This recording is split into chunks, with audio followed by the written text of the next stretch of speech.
Well, good day, football fans, and welcome down under. You are looking live at Riverside Oval in suburban Port Adelaide for the climactic conclusion to the Gridiron South Australia season. This is the Great Southern Bowl. The team you're seeing right now is the Adelaide University Hogs. They have a dynasty unlike any other in South Australian sport. Tonight, they're going for their 7th straight state title and their 25th in 35 years of the sport in this state. Teams are coming up for the coin toss. My name is Phil Herden. Really glad to be with you this afternoon. Thanks to Spacequake Sports. I'm joined by the voice of Gridiron South Australia, Nick Priest. Nick, we finally got here. It's championship day. Absolutely, and as traditional as it is to see Adelaide on one sideline, it's becoming a bit of a tradition to see Port Adelaide on the other side. It took an upset to get them here, but today, for the 3rd year in a row, we'll decide the best team in the state between Adelaide University and the Port Adelaide Spartans. It should be a good one. Looking forward to it. Alrighty, so yes, they have taken 2 very different roads to get here. The Hogs lost in week 2, then won 7 in a row, some in miraculous fashion, to end up the minor premier, get the week off and the direct berth in the Great Southern Bowl.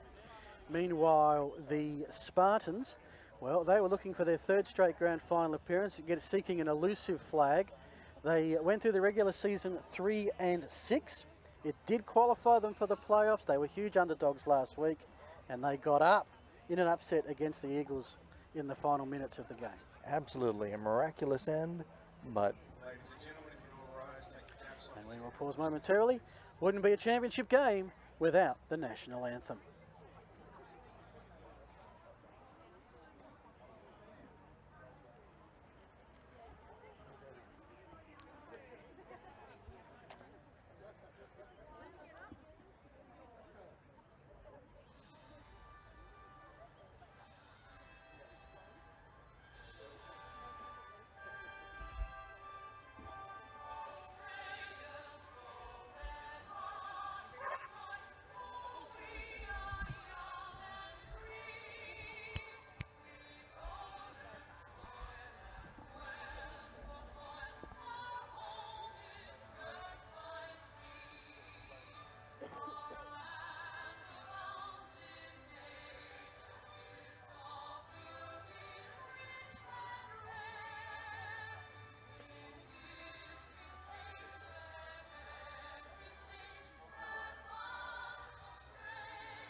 Always a magic moment before a big game, and this is huge. The Spartans have got a long premiership drought.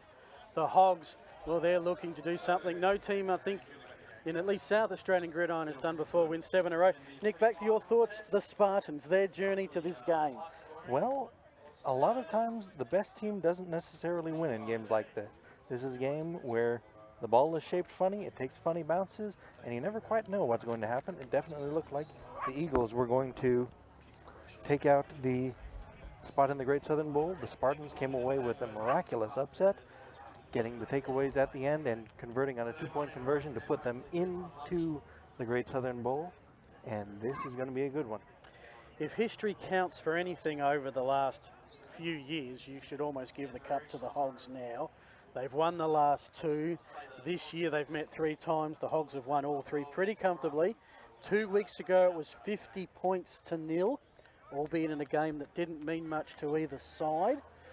How do the men in black make a game of this contest? Well, I think that the most important thing to do is to shorten the game. Really try to establish the running game early on and just try and create as few plays as possible in this game.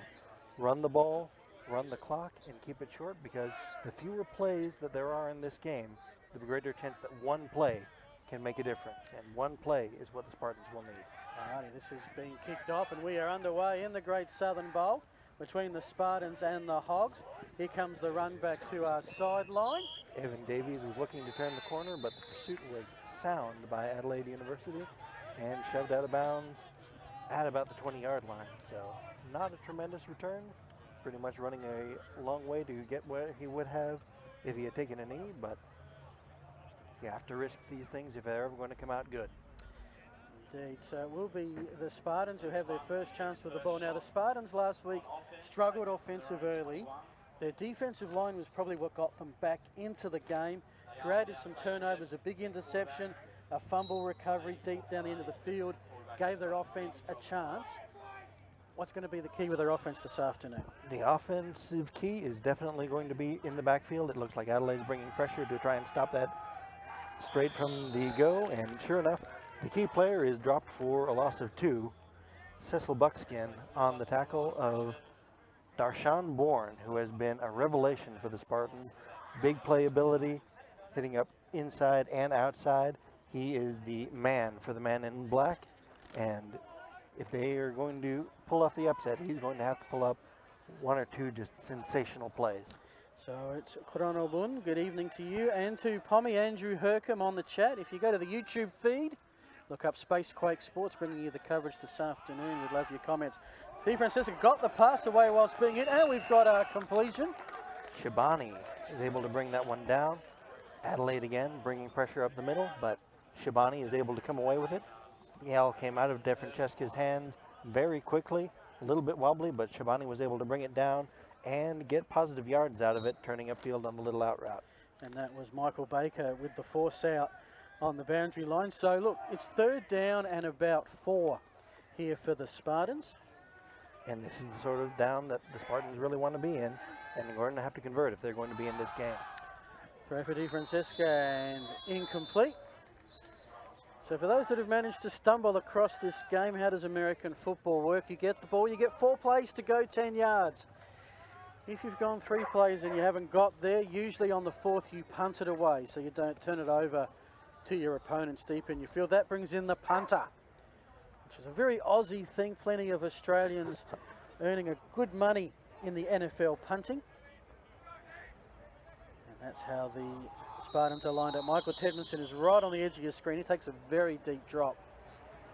We have, I think, our first flag on the day. Let's see if there's a little bit of movement.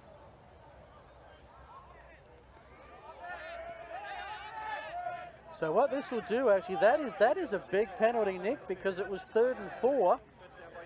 It's an offside against the Hogs. That's 5 yards. That's first down Spartans. They keep the ball, get a fresh set of plays. So the first sign of grand final nerves up by the Masters, the Hogs. Well, absolutely. They have some faces that you'd recognize, but this is also a very young Adelaide team. They've had a very strong junior core, and so you're seeing a lot of players who haven't necessarily had the grand final experience getting their first taste of it here. Bourne is again hammered in the backfield, just getting to him early, getting to those legs, and there's not going to be a lot of work to be done up inside unless the Spartans can get things going outside and try and bring that pressure away, because the Adelaide team is just bringing the linebackers straight up the B gaps, and there isn't anywhere for Bourne to go. So Alex Barone, 99, and Tom Etherton, number 55, double teaming on that. If you just tuned in, this is the first drive of the game. The Spartans have a first down, courtesy of a Hogs offside penalty.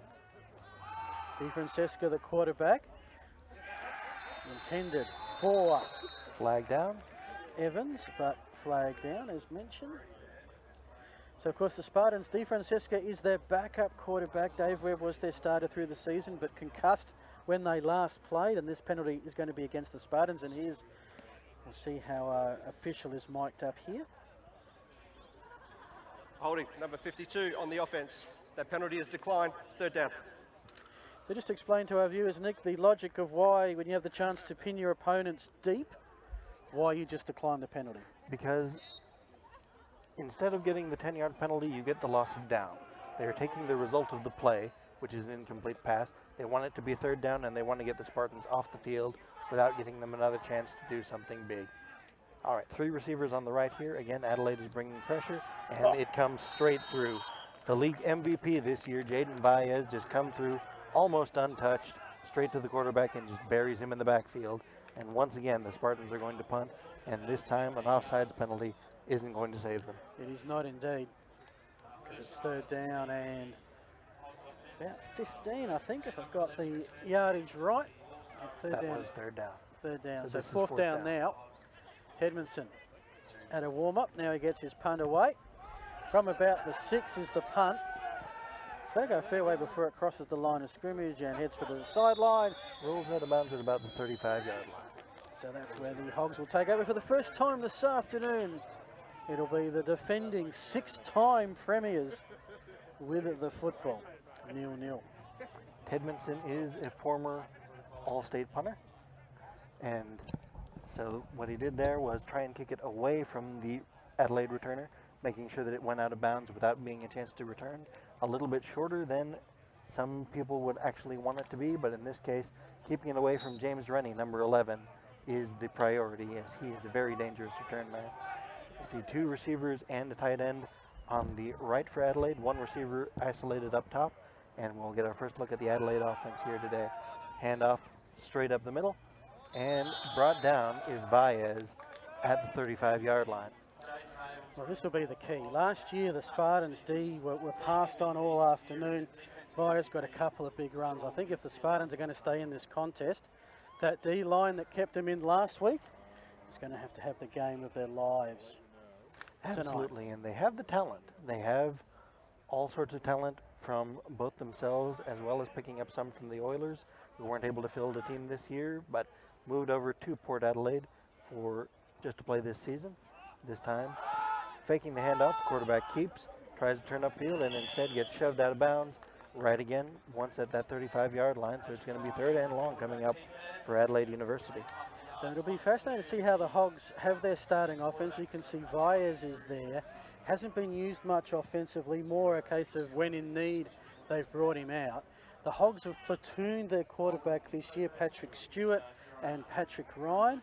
I was interested to see who they would start with all the nerves grand final night.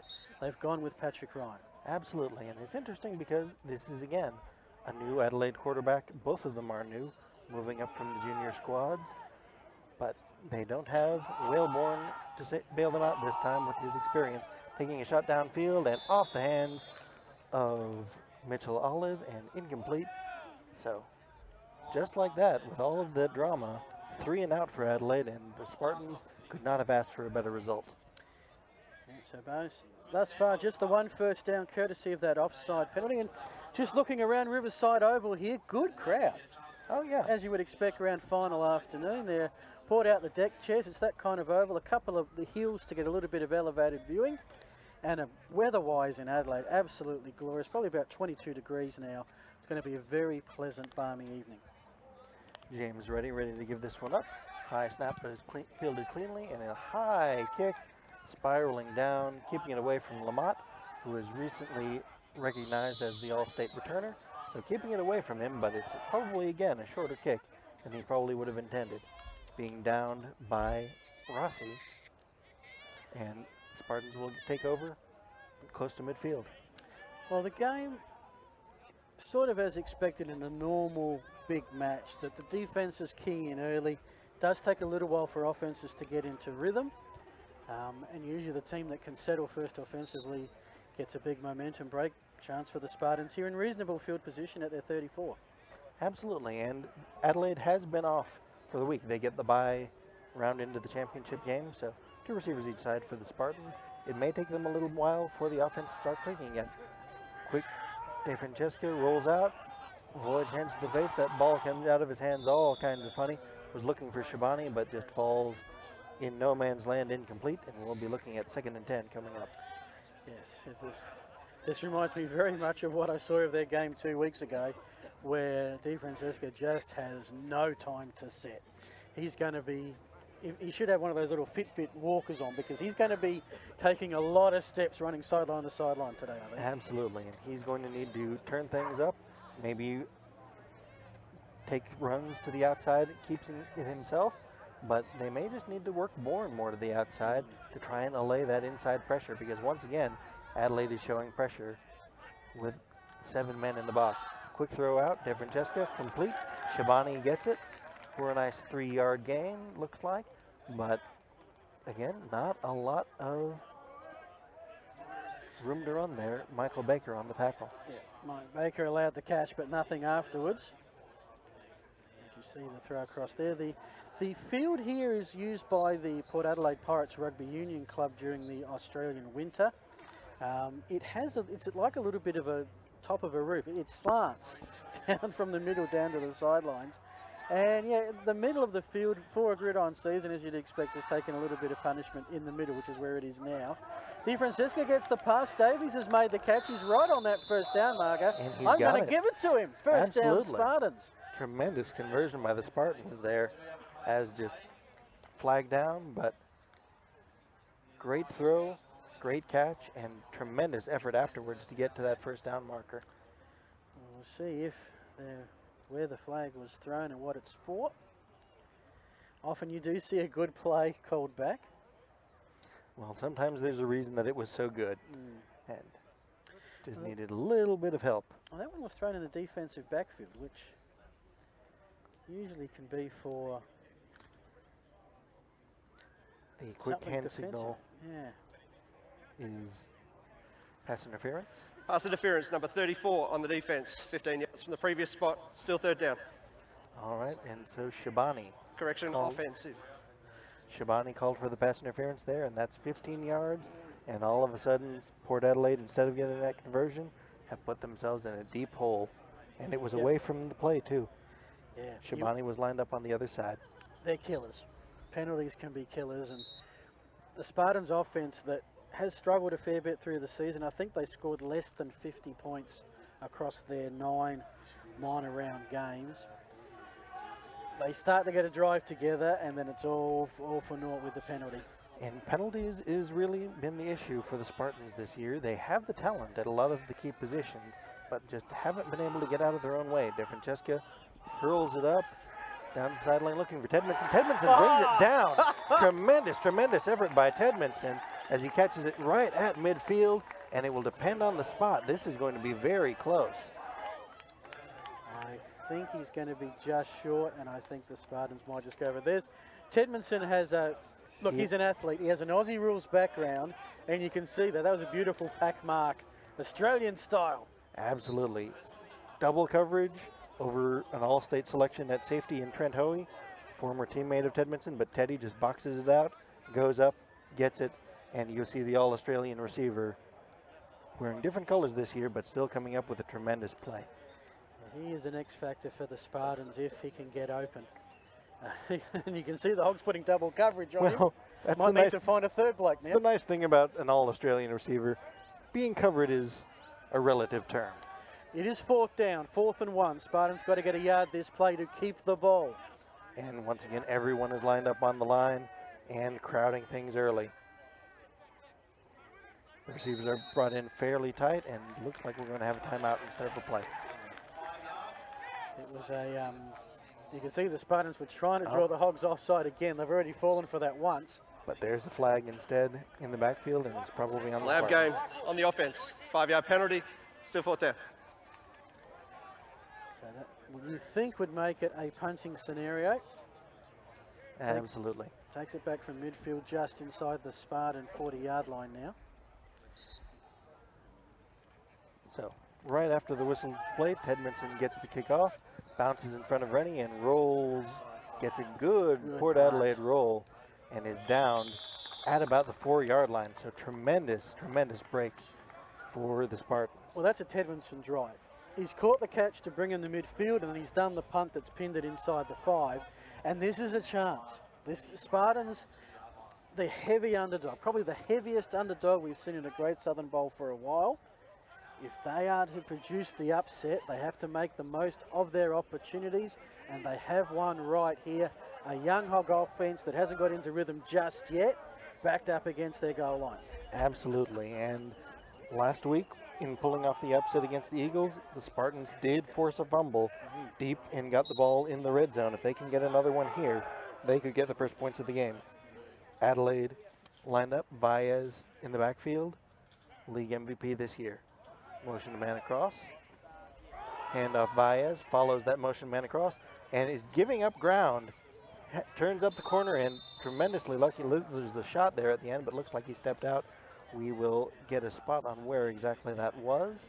He spent an inordinate amount of time in the end zone. He did, and despite his talent, you got to figure that the Adelaide coaches are going to be pulling hair out over that. Just like, we know you're good, but nobody's good enough to get their legs chopped out from under them and keep upright. So get out of that end zone and get upfield, get what you can. Should add that if you are tackled in your own end zone, it is 2 points to the opposition, and you kick it away to them. All right, so it is both points and possession for the defense. Usually in a good part of the field as well. Little fly sweep action, and looks like he'll be stopped short of the line to gain is Jaden Montgomery. But Adelaide is bringing in those few modern tweaks, bringing in more motion offense and just kind of outthinking the competition as well, innovating despite being the team that has the consistent record of success. One player I haven't seen yet is an X factor for the Hogs. Well, besides punting earlier, James Rennie. He's their go-to receiver. Are you going to go to him when you got 3rd and long this deep, or are you going to be conservative? I think that they will probably go to him here, just like he takes the top of the defense. Baez gets the carry though, and turns upfield, gets the first down and more out to about the 24-yard line, and he is just a tremendous difference maker. As I've said multiple times, the league MVP this year, and it is well deserved. He was the finals MVP last year, and this season just put together consistent effort on both sides of the ball, and is just a difference maker here today. So you can see that it was 3rd down and 2. Didn't need a lot. He could have converted that first down from a much further yardage scenario. So the Hogs have their first down of the afternoon. That they can start to breathe a little bit easier. They're out of that danger zone. They're 1st and 10. The ball is at about the 23-yard line. Ryan will go to Baez again. He's probably had more carries already than he's had most games this season. Finds some open space on the Spartan sideline and gains a couple. Looks like he's down at about the 26-yard line.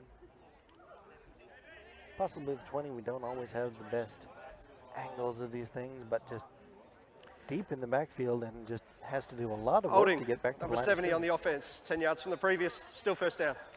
Don't forget, folks, if you're watching on the YouTube feed, the Spacequake Sports channel, there is a chat. Say good day. You can be our 3rd commentator. Let us know where you're watching from. Might not be many watching because they're all here. This is quite a good crowd.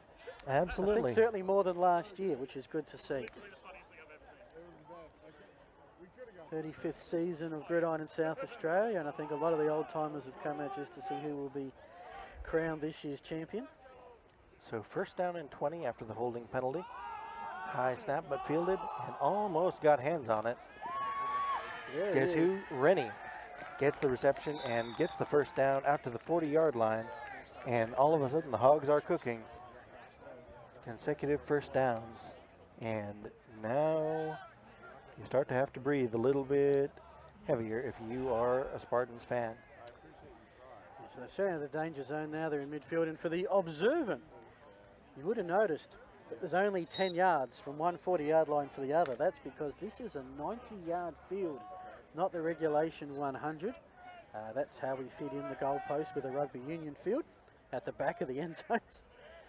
So 90 yards, the midway point is the 45, and the Hogs are almost there. Once again, going to that fly sweep, turning upfield early is Montgomery, but brought down with numbers by the Spartans. Riddington in on the tackle, along with friends.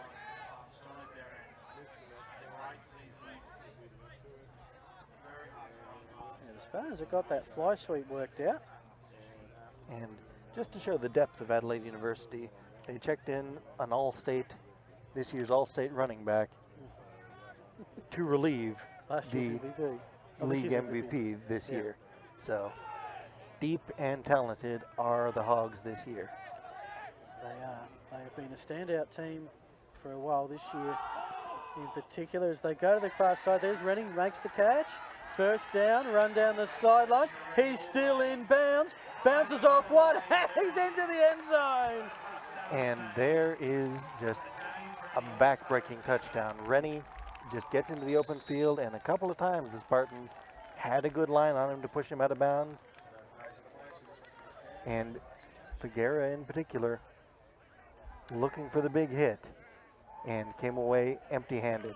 Just looking to send a message there, but the message he sent was, here's a ticket in the end zone, and the Adelaide Hogs go up 6-0 early in the first quarter. You got to wrap.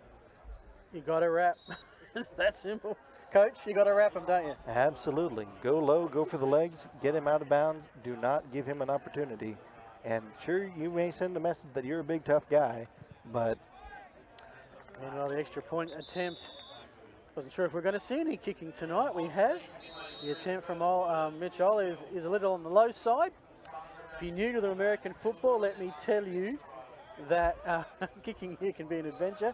And g'day to the Apothecary Oz watching from Westpac House. Oh, g'day to all the Westpac people watching at the moment. And go Spartans. So not quite sure we've got one Adelaide Uni fan in Coronel.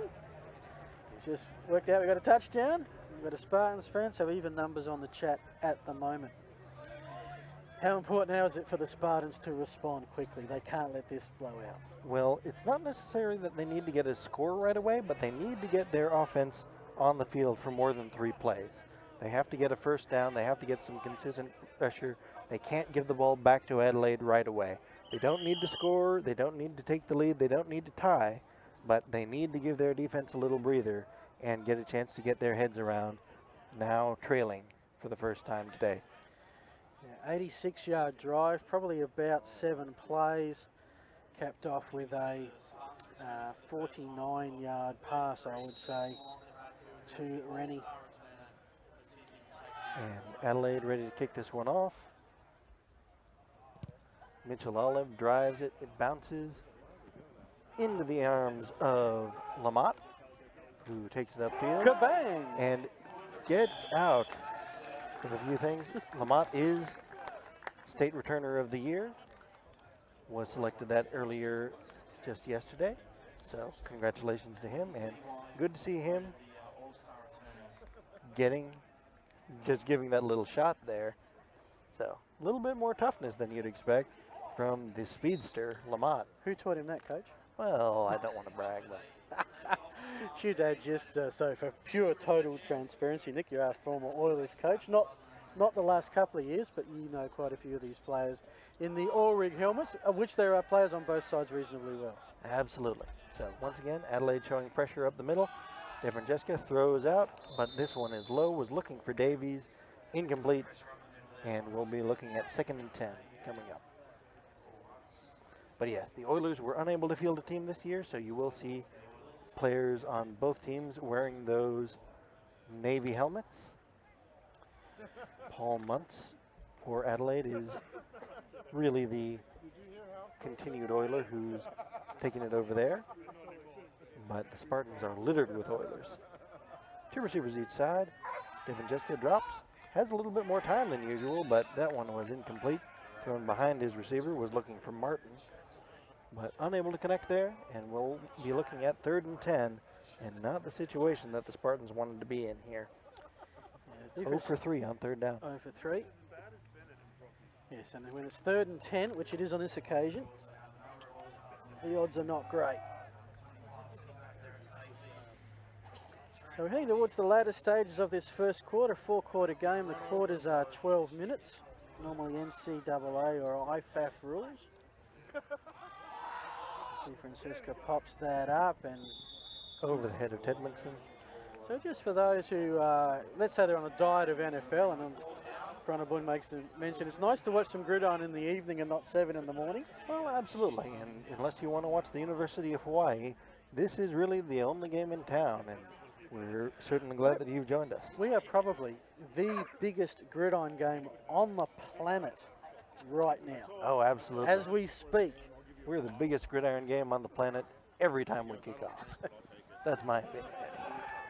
As this one is up, and one of the Spartan players goes down, and there'll be no return. So for the Spartans, they did go 3 and out. No great disaster from it, except they've turned the ball over without making any great damage on the field. And that touchdown play was exactly why Tedmondson has been kicking away from Rennie thus far. You don't want to give him the ball in the open field because he is tremendously dangerous. So Tedmondson kicking away there, sacrificing a bit of field position to keep the ball out of number 11's hands. So these two, Gridiron SA at the moment, 4 clubs plus the Oilers looking to come back next year. Started in January 1986 with 4 clubs, and these two are the original 2 that still remain standing. The Longhorns became the Oilers. Breakers folded quite some time ago, but these two have been banging heads for 35 years. Motion Montgomery across, this time not going to him on the flush sweep, using him as a lead blocker for Baez, but not a lot of running room there as the Spartans are once again there in numbers. Ryan Otten's key on the tackle. So Baez is consistent, Baez is dangerous, but hasn't been able to break out the big plays just yet, as a whole lot of eyes are on him normally, and those eyes get even bigger when he slaps the letters MVP on his back. That's right. Well, he's had 1 carry of 15 yards. Longest running play we've seen of the day. Spartans' running game thus far pretty non-existent. As Ryan goes back, has Rennie, but that was a bit low, and even if caught, the knee was down. I was going back to the IFAF rules, International Federation of American Football. For those that get up at 7 a.m. and watch the NFL, a couple of real differences from NFL to Gridiron SA. Absolutely. If you're familiar with the international game, these are more college rules. So the NCAA rules are much closer to what we will look at here. Oh, Rachel Baez watching from Oklahoma and Texas. Texas is a wonderful state, and Oklahoma is next to it. Yes, I keep getting told how a wonderful state Texas is from my co-caller as Ryan goes deep Shot looking down the for field Rennie. and off the hand, Lamont deflected it, was looking for Rennie, but 2 Oilers in coverage there, Guevara and Lamont. Lamont batting it away and may have been able to get a chance of getting 2 hands on it, and that would have been our first turnover of the day, but Lamont, tremendous coverage there. Tremendous coverage to stick the hand up. It almost stuck. And that's what they're going to have to do with Rennie. I think he is your main threat. Now, the Hogs have some other receivers. They have Montgomery, they have Olive, but the man who's going to do the damage, speaking after the horse is bolted, is Rennie. So now the Hogs are going to punt it away, or are they? Rennie looks like he's going to punt, but Tedmondson was there. Punter on punter violence. Lamont, the ball comes loose. Lamont falls on top of it back at the 28-yard line, but unable to corral that one. Lamont was lucky to fall on it, and it would have been disastrous for the Spartans to turn that ball over there. Once the returner touches it, that is a live ball, which means anyone can recover it, and whoever gets it will be the team on offense. Lamont was able to fall on top of it, but there's Rennie trying to keep. Tedmondson is there on the outside, and Barend there on the inside to just sandwich him in there and keep him from doing anything too heroic. So yes, the NCAA rules, well, of course, it's you make a catch, and I think the NCAA catch rule is a little bit simpler than the NFL one. Absolutely. 1 foot inbounds, and if the player with the ball, their knee touches the ground. Now here's a pass to Shabani, who breaks in open field. He's in Hog territory at the 40, and that is the biggest play of the day thus far for the Spartans offense. Is that the spark to keep him in it? Hoey was there to make the tackle, but Shabani and Hoey, both Oilers last season. This season on opposite sides, Shabani with a tremendous run after the catch, tremendous effort, and Hoey just able to keep that from going into the end zone, but just off the hands, grabs it into himself, and Hoey just takes a good angle to sling him out of bounds. And the Spartans are in business in Adelaide territory for the first time today. Well, the Spartans plus the Oilers, they hope to be spoilers of the annual Hogs Premiership celebration that we've endured the last 6 years. So down at the 36-yard line, and pressure immediately comes. DeFrancesca gets shoved back, and that ball gets loosed into the middle. Flag thrown before Di Francesco tried his option of the snap. And I guess there was a few Spartans in the vicinity, not sure if any of them were legal receivers or not. Well, Bourne was close. Oh, yeah, he was there. He was at his feet. Personal foul, shot block, number 52 and 61 on the offense. 15 yards from the previous spot. Still first down. So a chop block is an interesting call. It's only called on 2 players.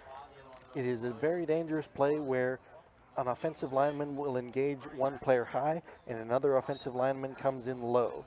And that's where you see a lot of leg injuries happen at every level. Very dangerous play, so a big penalty for the Spartans, and 15 yards back.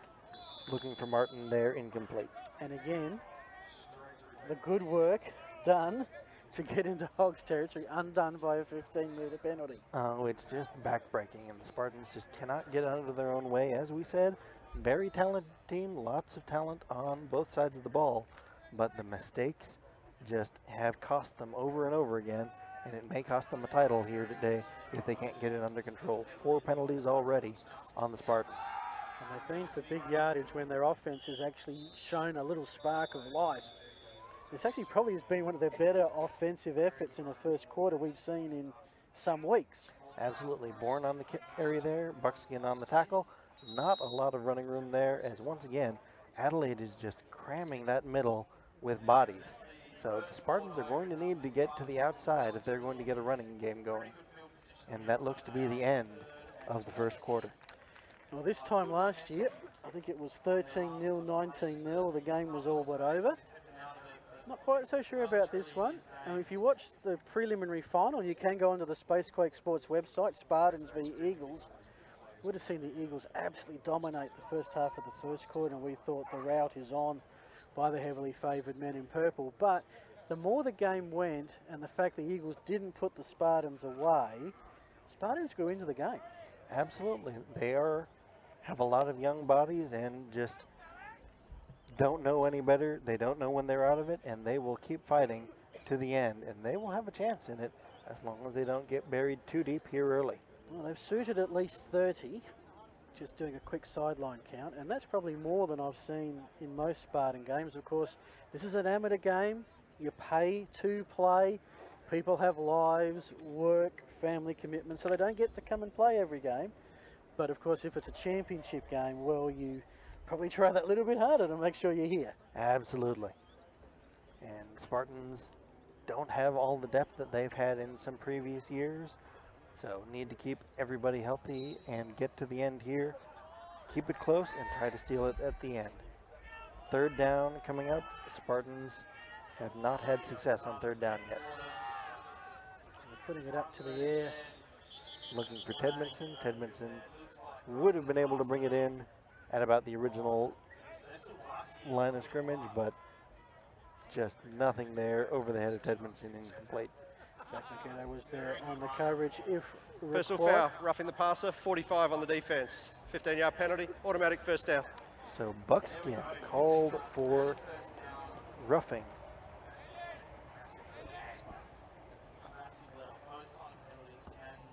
The monitors are gone.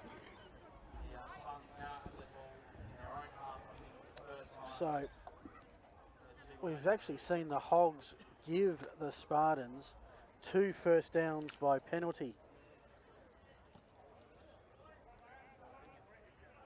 thus far this afternoon. And I guess that 15-yarder that they gave up, they get back, all's even, and this is a chance for the Spartans offensively. They're inside the Hogs 40 as we get a timeout called.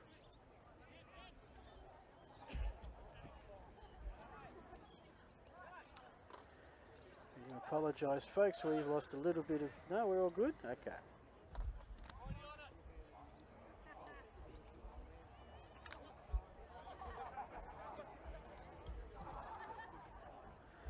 So here we go. Spartans with the ball in Hogs territory. They've got this far.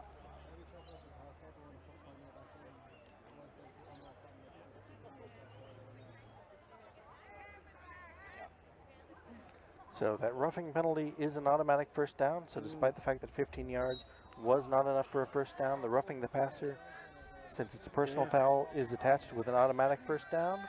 And so toss out and able to turn up the corner. Once again, this time, as we mentioned, Palmer subs in for Bourne, and Palmer is able to turn up the sideline for a nice gain on the play, but just running up the middle of the field is not going to work until they start moving things side to side and get those bodies out of the box.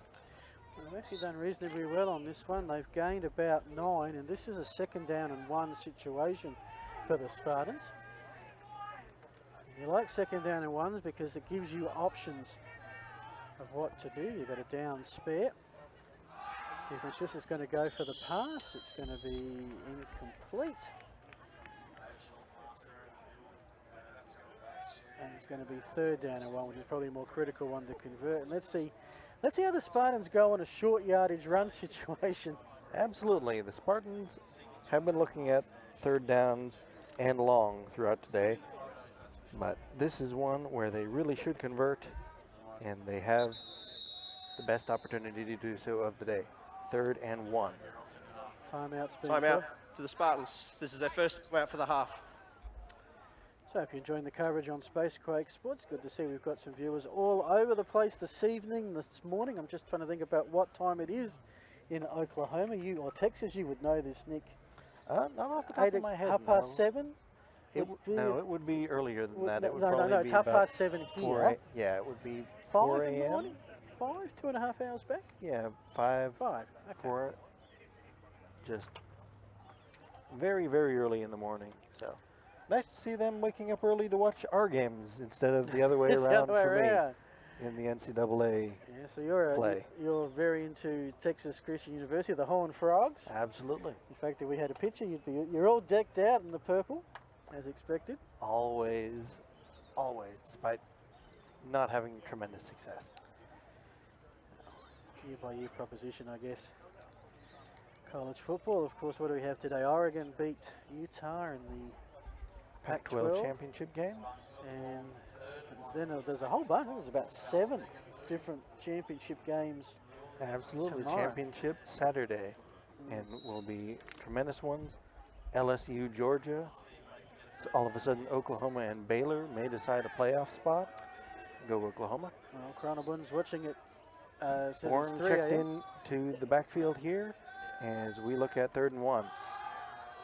Devin Jessica keeps and looks like he's going to be slung down, tosses it out, and has a receiver in the area. Paul Muntz was there delivering the pressure, and looks like it'll be 4th down. They'll give it the incomplete pass, so Spartans may be able to go for it. But he did just pitch it forward there right at the end. Okay, so tell me, was that a heads-up play to throw it away and get the incomplete, or was that panicking? It's both. It's tremendously dangerous, and as a coach, a lot of times you just say, just eat it, protect the ball, and don't give up the turnover.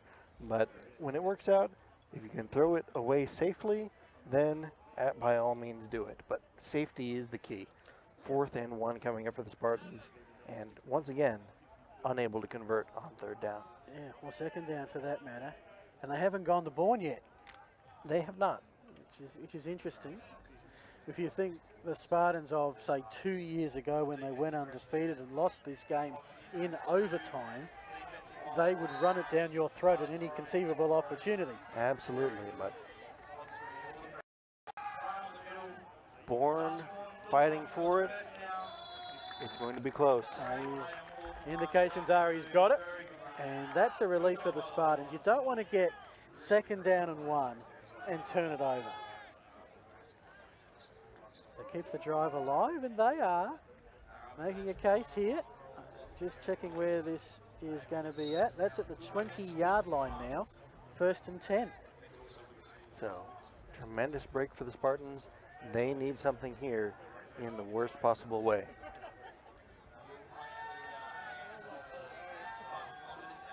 You can see the crowds.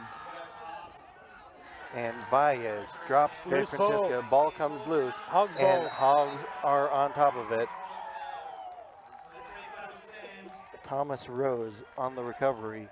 And it looks like This is a tremendous break for the Hogs.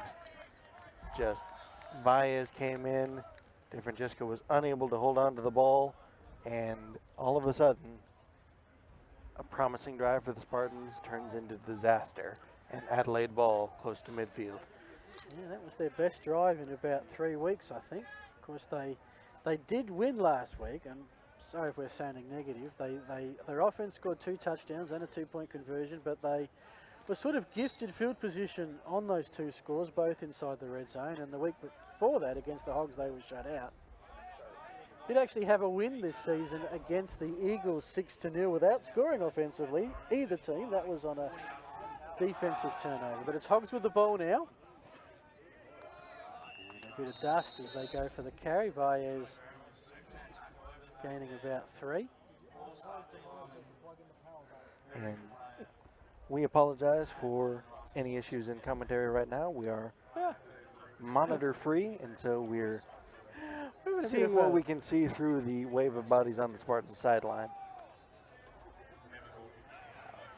Nothing like live Holding streaming. 74 on. Hang on, Matt. So Solomon Mobutu called for the hold there. Holding 74 offense. 10-yard penalty from previous spot. Replay first down. 3rd penalty of the day on Adelaide University, and comes at a time where they really could put this game away, but now all of a sudden are in a pretty deep hole. First holding today? And 20. Now second holding today on Adelaide University. Okay. So pass comes out, looking to the sideline, and not a lot there, even if he had managed to catch it. Incomplete. Was looking for Jaden Montgomery on the throw, but instead we're going to be looking at 2nd down and 20 coming up. So 3 a.m. in Central Time. It's 3 a.m. Texas. Of course. Sorry, you're right. I've gone the wrong way. I've gone New York and Adelaide. I should have taken up yes, an hour. yes. There you go. Yes, There's our indeed. difference. So a chance here for the Spartans D. Push the Hogs back. They're at about their 20-yard line at the moment. Of course, the last time the Hogs were this deep, they went 85 yards on a 90-yard field and scored. And a loose ball, but thankfully for the Hogs, picked up. But they're in reverse mode at the moment, the Hogs offense. And after the tremendous break, forcing the fumble, all of a sudden Adelaide is moving backwards in uncharacteristic fashion. And so all of a sudden, all that good could be wiped out if they get one more negative play here. 3rd down and a mile from the 16. Well, they're going to find Rennie, or they're going to just give the ball to Baez. They need to get the ball to the 34, so 3rd and 36 for Adelaide. You see there the end zone, just at the back there. Oh, Ball that's is where the snapped over football's the head, going. it's into the end zone. Turning upfield and intercepted. Spartans come away with it. And that is Ryan Ottens, number 24. He's picked himself up a football. As we look here at the Spacequake Sports replay. You thought initially, I mean, look, interesting decision. I thought for a sec that Ryan was going to run out the back of the end zone and concede the 2. Honestly, that's what you're coached to do in that situation. If it goes out over your head, kick it out the back of the end zone, give up the 2 points, do not risk up giving up 6. But instead was looking for Baez, looking to make something out of nothing, and instead the Spartans are set up with tremendous, tremendous field position. And Personal foul. Roughing the passer on the defense. 15 yards from the previous spot. Automatic first down. back-breaking penalty Oh my goodness. on the Spartans as they had everything. Totally unnecessary penalty at the end there to beat up the quarterback at the end, and instead of the tremendous chance to tie the game or even take the lead, Adelaide gets a first down because it's a personal foul. So 3rd and 36 gets picked up through the penalty. Statistically, it's 15 yards. In reality, almost a priceless penalty. Let's see if the Hogs can make him pay. They've got to get a decent snap off first. Right under pressure again. Escapes Tedmondson. He's going to roll to the sideline and say, I'll just concede this time. Shoved We'll out lose of a couple. bounds by Scott Muldoon, and loss of 2. But Tedmondson was there in the backfield, and consecutive bad snaps by Adelaide, and this is an issue that Adelaide has not dealt with a lot this season. No. I mean, But tremendous escapability there by Ryan.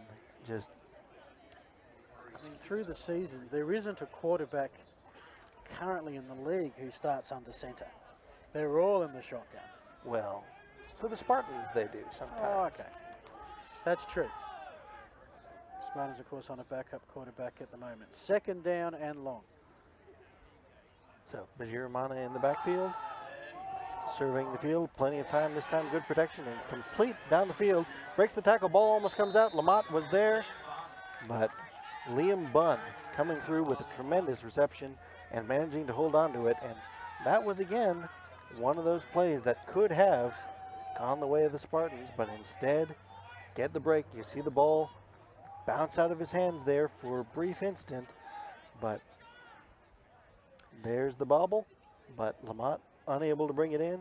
Instead, Bunn completes the catch, and it is 1st down inside Spartans territory. And Adelaide looking to extend this lead and really put the foot on the throat of the Spartans here early on in the 2nd quarter. Dead ball, unsportsmanlike conduct, number 82 on the defense. 15-yard penalty, 1st down. Brad Viguera getting his 2nd penalty of the day, 3rd personal foul already on the Spartans, and that is unnecessary and catastrophic, as all of a sudden Adelaide is set up with a red zone possession now. You can see the goal line, the pylon with the G on it, and the end zone pylon. Hogs are that close. And just totally unnecessary. So instead of the Spartans being within the red zone, now it's the Hogs a chance to go 2 scores up. Here's the handoff to Bajiramana, the all-state running back. He's inside the 10. Will be 2nd down and about 5, 9 yards from the end zone. And Bajiramana has an interesting running style for the league, a little bit upright, but he's able to weave through some tackles and get to that 2nd level and get a positive gain when he really honestly could have been wrapped up in the backfield if the Spartans had just remained in their gaps. But 2nd down and about 4, Adelaide is clicking, and they are feeling it here. Fly sweep, Baez gets turned up and shoved out of bounds.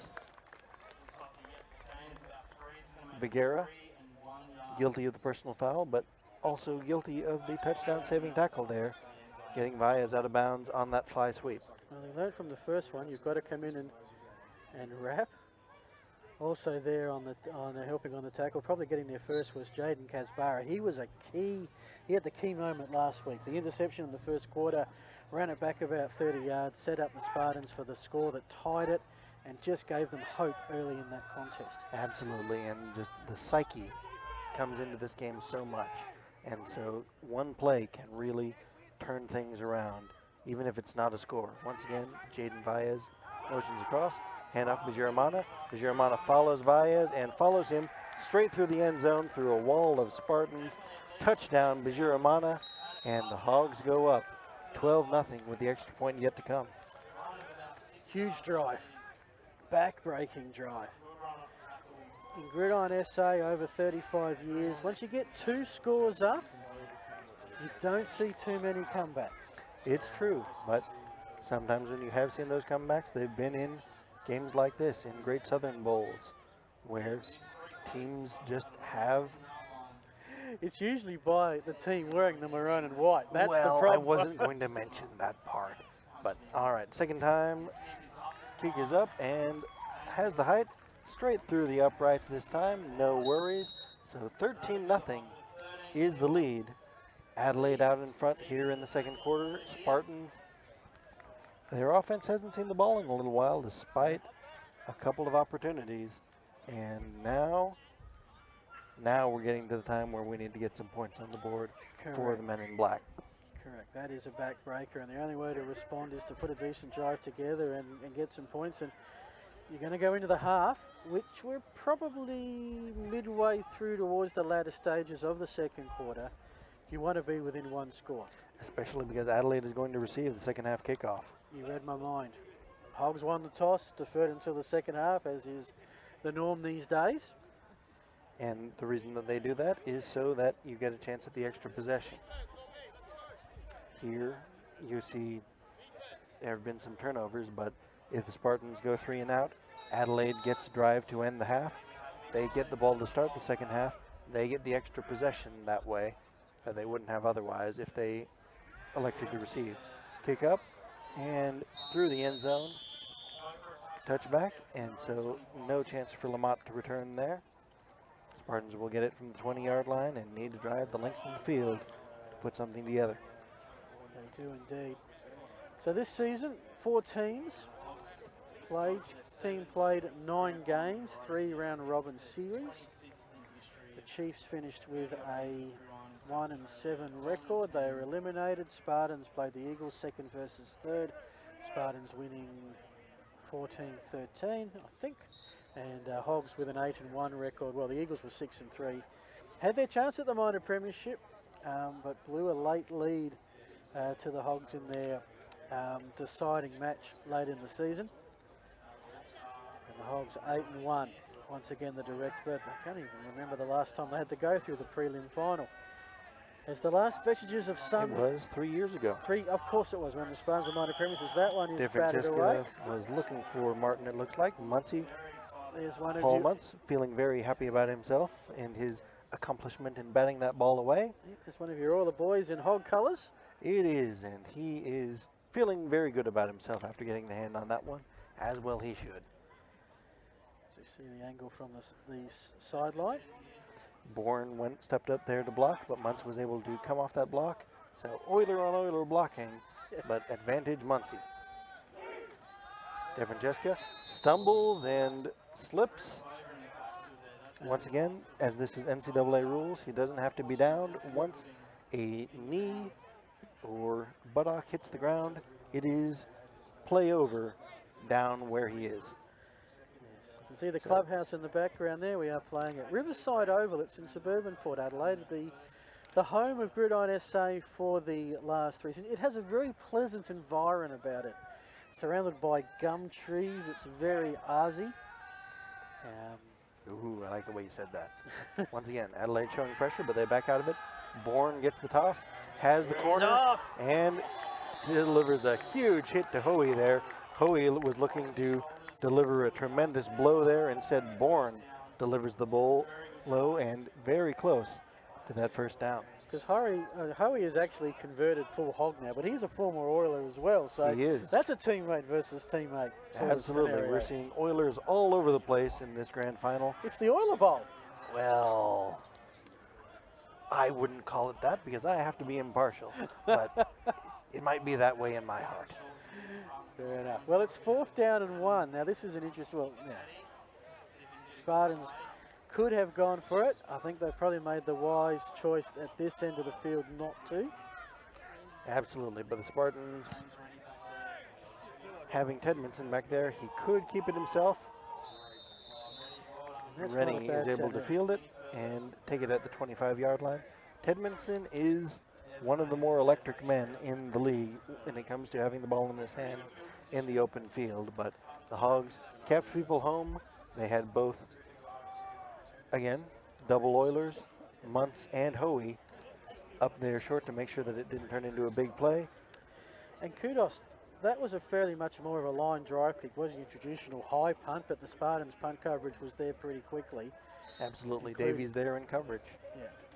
And so having been backed up a fair bit at their end of the field, they've pinned the Hogs down to about their 20-yard line.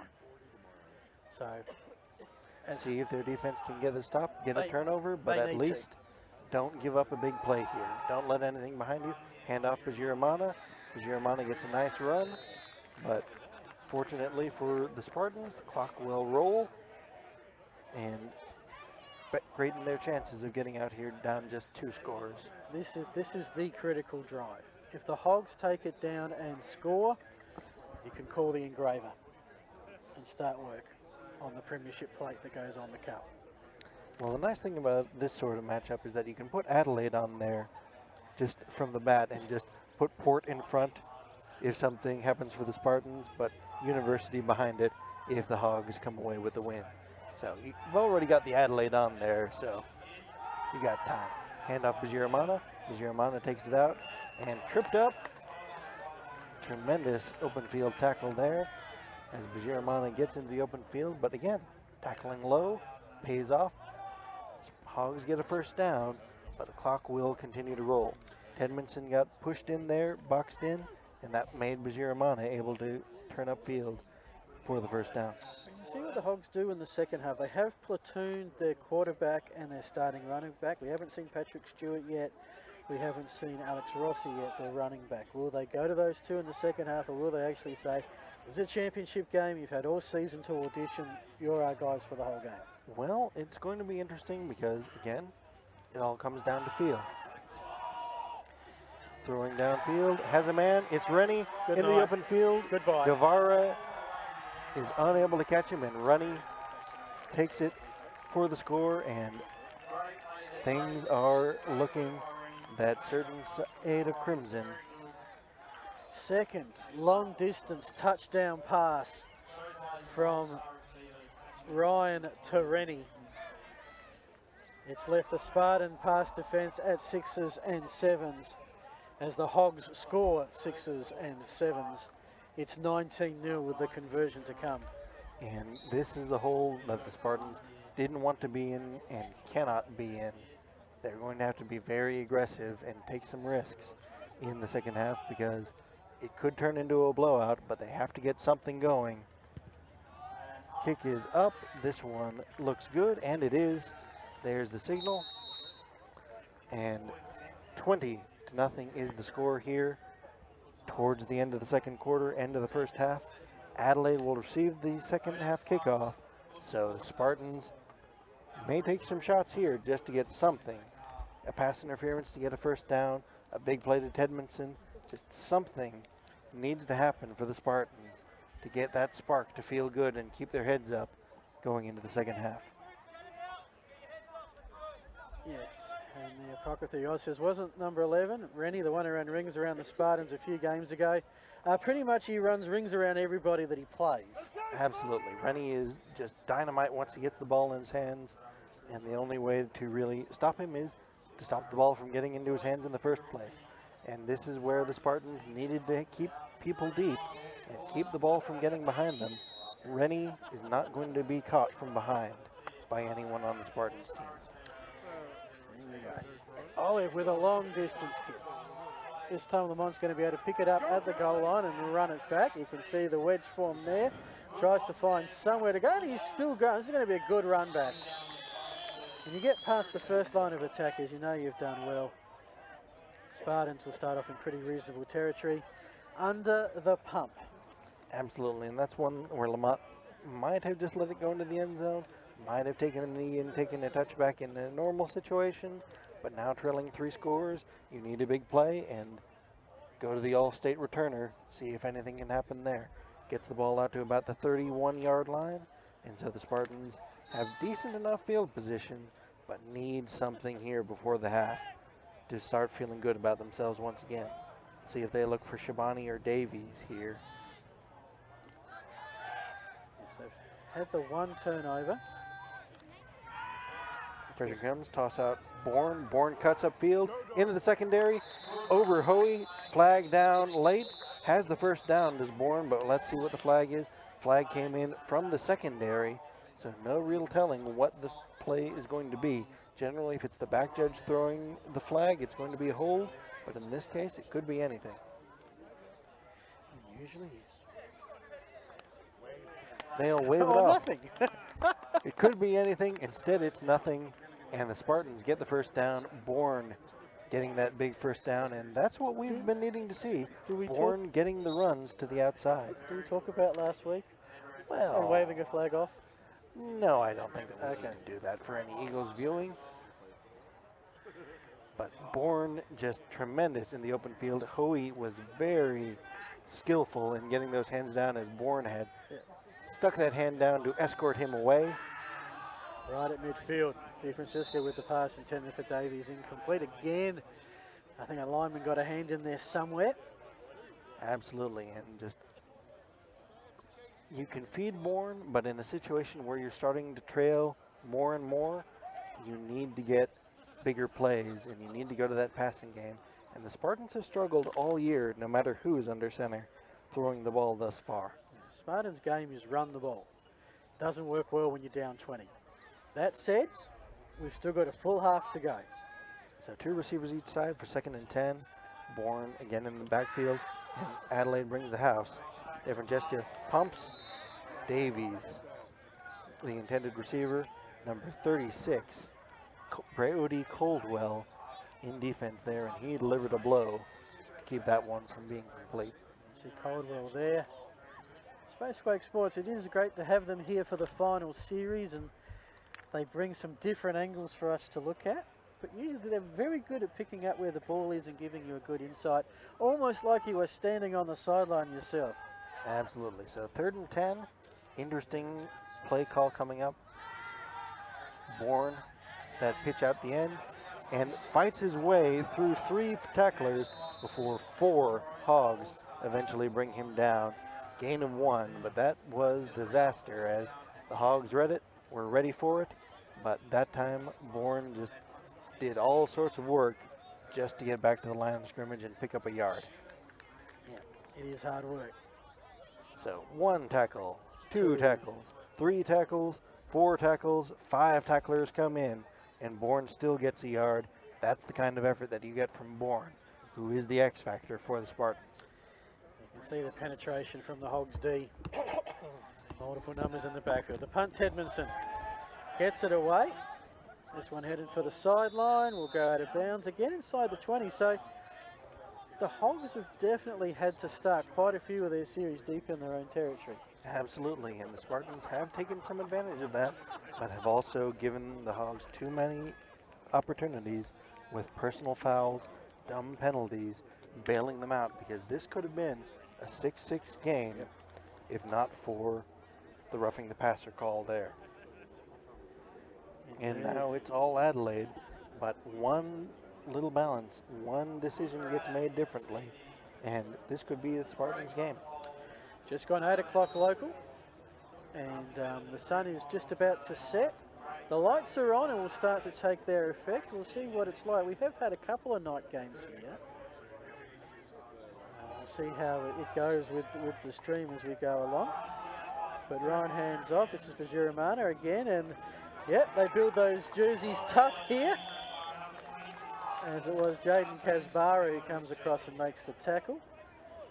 Bajara to a gain of not much.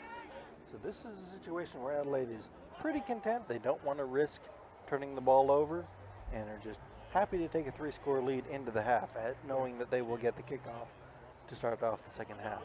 So see if Bajiramana can break something, get a little bit closer to midfield, then you think about taking a shot, but you want to stay conservative back near your own end zone when you have a lead like this. Right now they have the Spartans by the throat. And main number 1, do not turn the ball over. Absolutely. And that's the rule no matter what situation in the game is. Hand off Bajiramana. Bajiramana gets strung out wide. Hedmanson is there on the tackle. And once again, Kasbara also there. So numbers for the Spartans on the edge there. Hedmanson didn't get pinned in that time, so he was able to bring in, and we may have a flag down.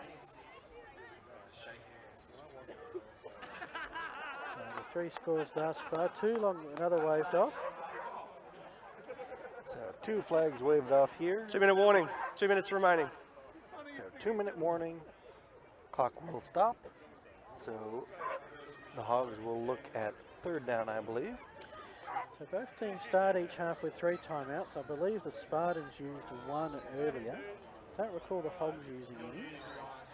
Spartans aren't likely to use one here. Bajiramana needs to be a little bit more careful with the that football. ball. Yes. It was hanging very low, and someone like Tedmanson, who has been around this game forever, forced a key fumble last week that gave the Yes. Spartans the win. So needs to be careful with Edmondson on that edge. And completion down the middle of the field. Spartans are there in numbers, but 34. only after 34 we have the yards. reception.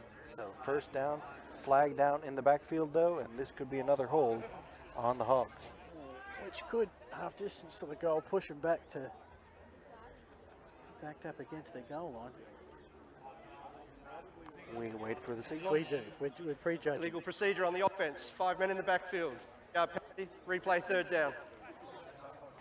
So 4th penalty of the day on the Hogs. Which by SA standards is actually pretty low. Absolutely. But, Just tempers can be very high in a game like this. So tended to find today, there hasn't been a lot of penalties, but boy oh boy have they been critical. absolutely, and this is another one where Hogs picked up a key 3rd down conversion when we're going to get out of the half without the Spartans touching the ball again, but now buried deep and 8 yards out. 3rd down, Are the 14 Hogs. from the 7-yard line. Right on the goal line, winds up for the throw, underthrown and incomplete. And around the 1st down marker, it'll be 4th down and the Spartans will get one last touch of the ball. Guevara was there in very tight coverage, and so was looking for a window there, and in order to beat Guevara, had to throw it inside, had to throw it a little bit sooner than he wanted to, and unable to connect there, which means the Spartans will get a couple of shots if they want them. Yes, if they can. Well, first of all, it's the punting situation. And Adelaide has had some issues with snaps They this have quarter, indeed. so will be interesting to see what happens here. Spartans come after it, gets it away, and bounces at the 40-yard line. Lamont fields it at the 35, cuts upfield, past midfield is Lamont, flagged down in the backfield and stopped up at the 40-yard line. Flags all over the place, and this one will probably be brought back, but big play by Lamont, and if it stands, Spartans ball in Adelaide territory, but probably not going to stand. So just wondering if there was a block in the There's the back. flag number 1. And there you can see Guevara with the block in the back. Yeah. Of course, you see these a lot on the special teams plays because During the return, illegal block in the back, number 8 by the returning team. 10 yards from the end of the run. First down. 1 minute you're facing a guy front on 1 where you minute are allowed to block. Seconds remain. Next minute they've turned around and blocking him in the back, which you can't do. Absolutely, and it's very frustrating. It happens a lot in these situations. Just you go to block someone, the ball carrier who you don't see suddenly goes one way, he turns, and you block him like you were going to, but now all of a sudden you're blocking the numbers in the back of the jersey instead of the numbers in front. So Spartans with the ball, less than 2 minutes left to play in the half. Would like to get something going here. DeFrancesca throws high, was looking for Dunham, incomplete over his head, and 2nd down coming up for the Spartans. Okay, folks, if you're watching via the YouTube feed, Spacequake Sports channel, say good day on the chat. Let us know where you're watching from. Maybe doing a little bit of interactive commentary as the second half progresses if it continues on this trajectory. So 3 receivers on the right for the Spartans, 1 on the left. Dunham the target last time. Counter handoff and has the 1st down, so the clock will stop while the chains are reset. So Spartans, so the way it works is NCAA rules, so the clock stops on a 1st down, but it will restart once the chains are set and the ball is marked ready for play. But the Spartans may have called a timeout Timeout. here. It's Adelaide Uni. This Oh. is their first timeout for the half. Instead, Adelaide calling the timeout. And so interesting, they may not have liked the personnel that they had out there. Or, man, tremendous block by Martin there. Yeah, it's not often you see the 1 team. minute 20 remaining. 1 minute 20. Yeah, usually it's either a message you want to get across pretty urgently that you think is worth burning the timeout for. It's not a case of you may not need to have them, but And it's more the case of not letting the clock run. camera is right there showing number 86, Michael Tedmondson. Again, former All-Australian receiver, multiple-time All-State receiver, and pretty much the most dangerous man on the field right here, and it would be a surprise if they went in a direction other than number 86 with less than 2 minutes to play and needing a touchdown. Hogs showing pressure, handoff, and Palmer is just wrapped up with numbers and vigor by the Hogs. Paul Muntz was there at the handoff. Now the Spartans, I think, will call the timeout here. And Timeout. It's Adelaide Uni. This is their second timeout of the half. So maybe Adelaide Uni, I'm trying to read this. Are Adelaide Uni calling timeouts because they think they're going to get the ball back? well, it's possible, but at the same time, it may just have been looking winded. The coach didn't like what he saw in the last play and wanted to talk about it, making sure that you don't line up. Because if you're in a hurry-up mode, if the Spartans hurry up to the line, you're pretty much 1 running minute the and same 6 seconds defense remaining. that you ran on the last play. And Adelaide may just have not wanted to be in that same defense, wanted to change personnel, wanted to change the call and get something safer. And so it's not something that you see very often. Generally, you want to let that clock run. If it But was third down, I could understand it, but that Absolutely. was after a first down play. it was.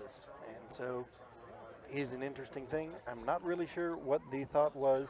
They haven't had success running up the middle no matter who's been in the game. So Palmer is not the big playback that Bourne is, but is consistent. They got a good run with him on the counter handoff, but just straight ahead, you are not going to beat this Adelaide defense. 2nd and 13. First step back. Looking for Tedmanson behind, and Tedmanson with the reception. Flag comes in late, and this is also probably going to be against the Hogs. So Was there an interference of some sort in that? You can see so far.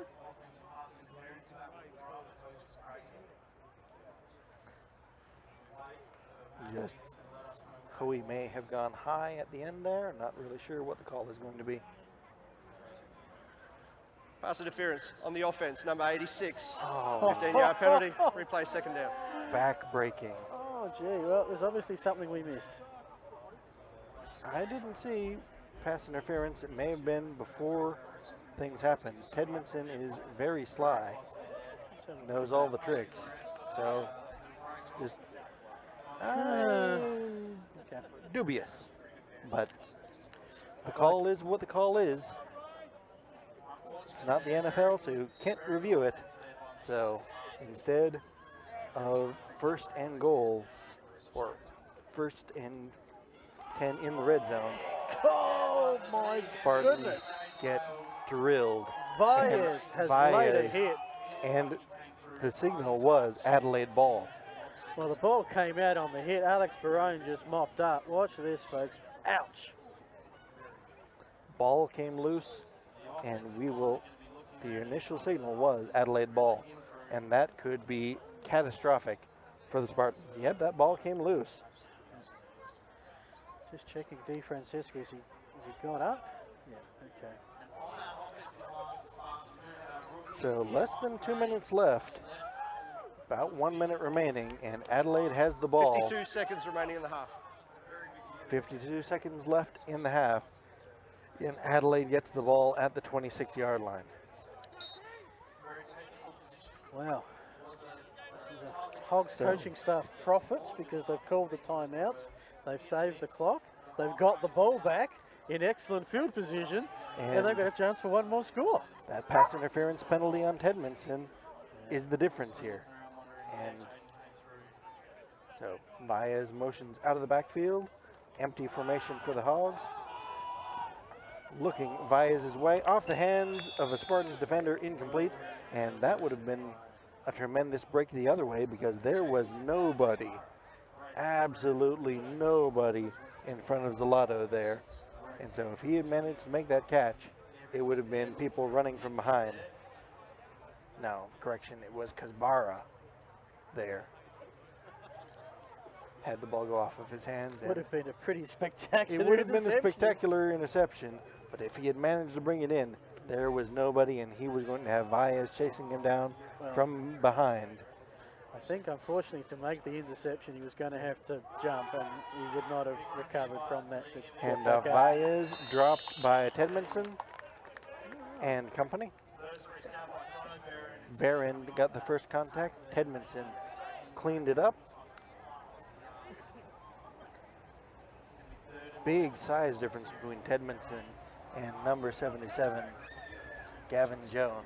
But Tedmondson is able to get Jones off of him, set that edge, and clean up the tackle at the end there.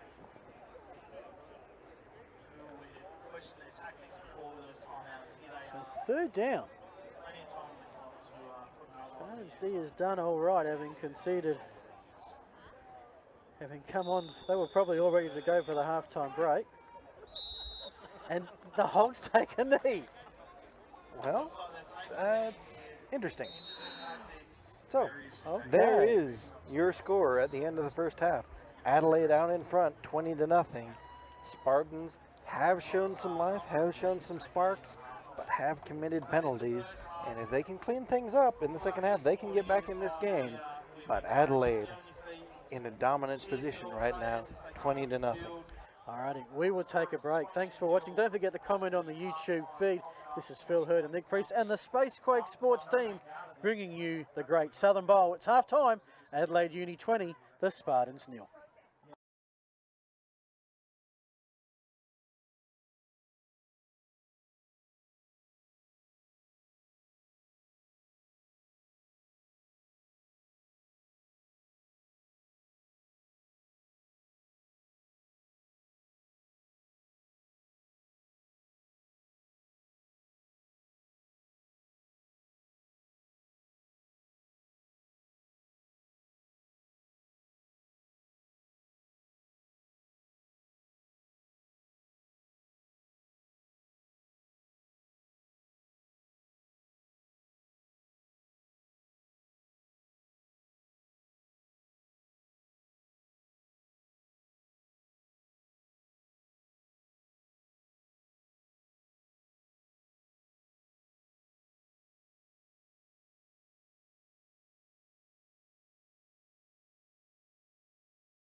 And welcome back. We're here live from Riverside. It is half-time in the Great Southern Bowl, not too far away from the third quarter.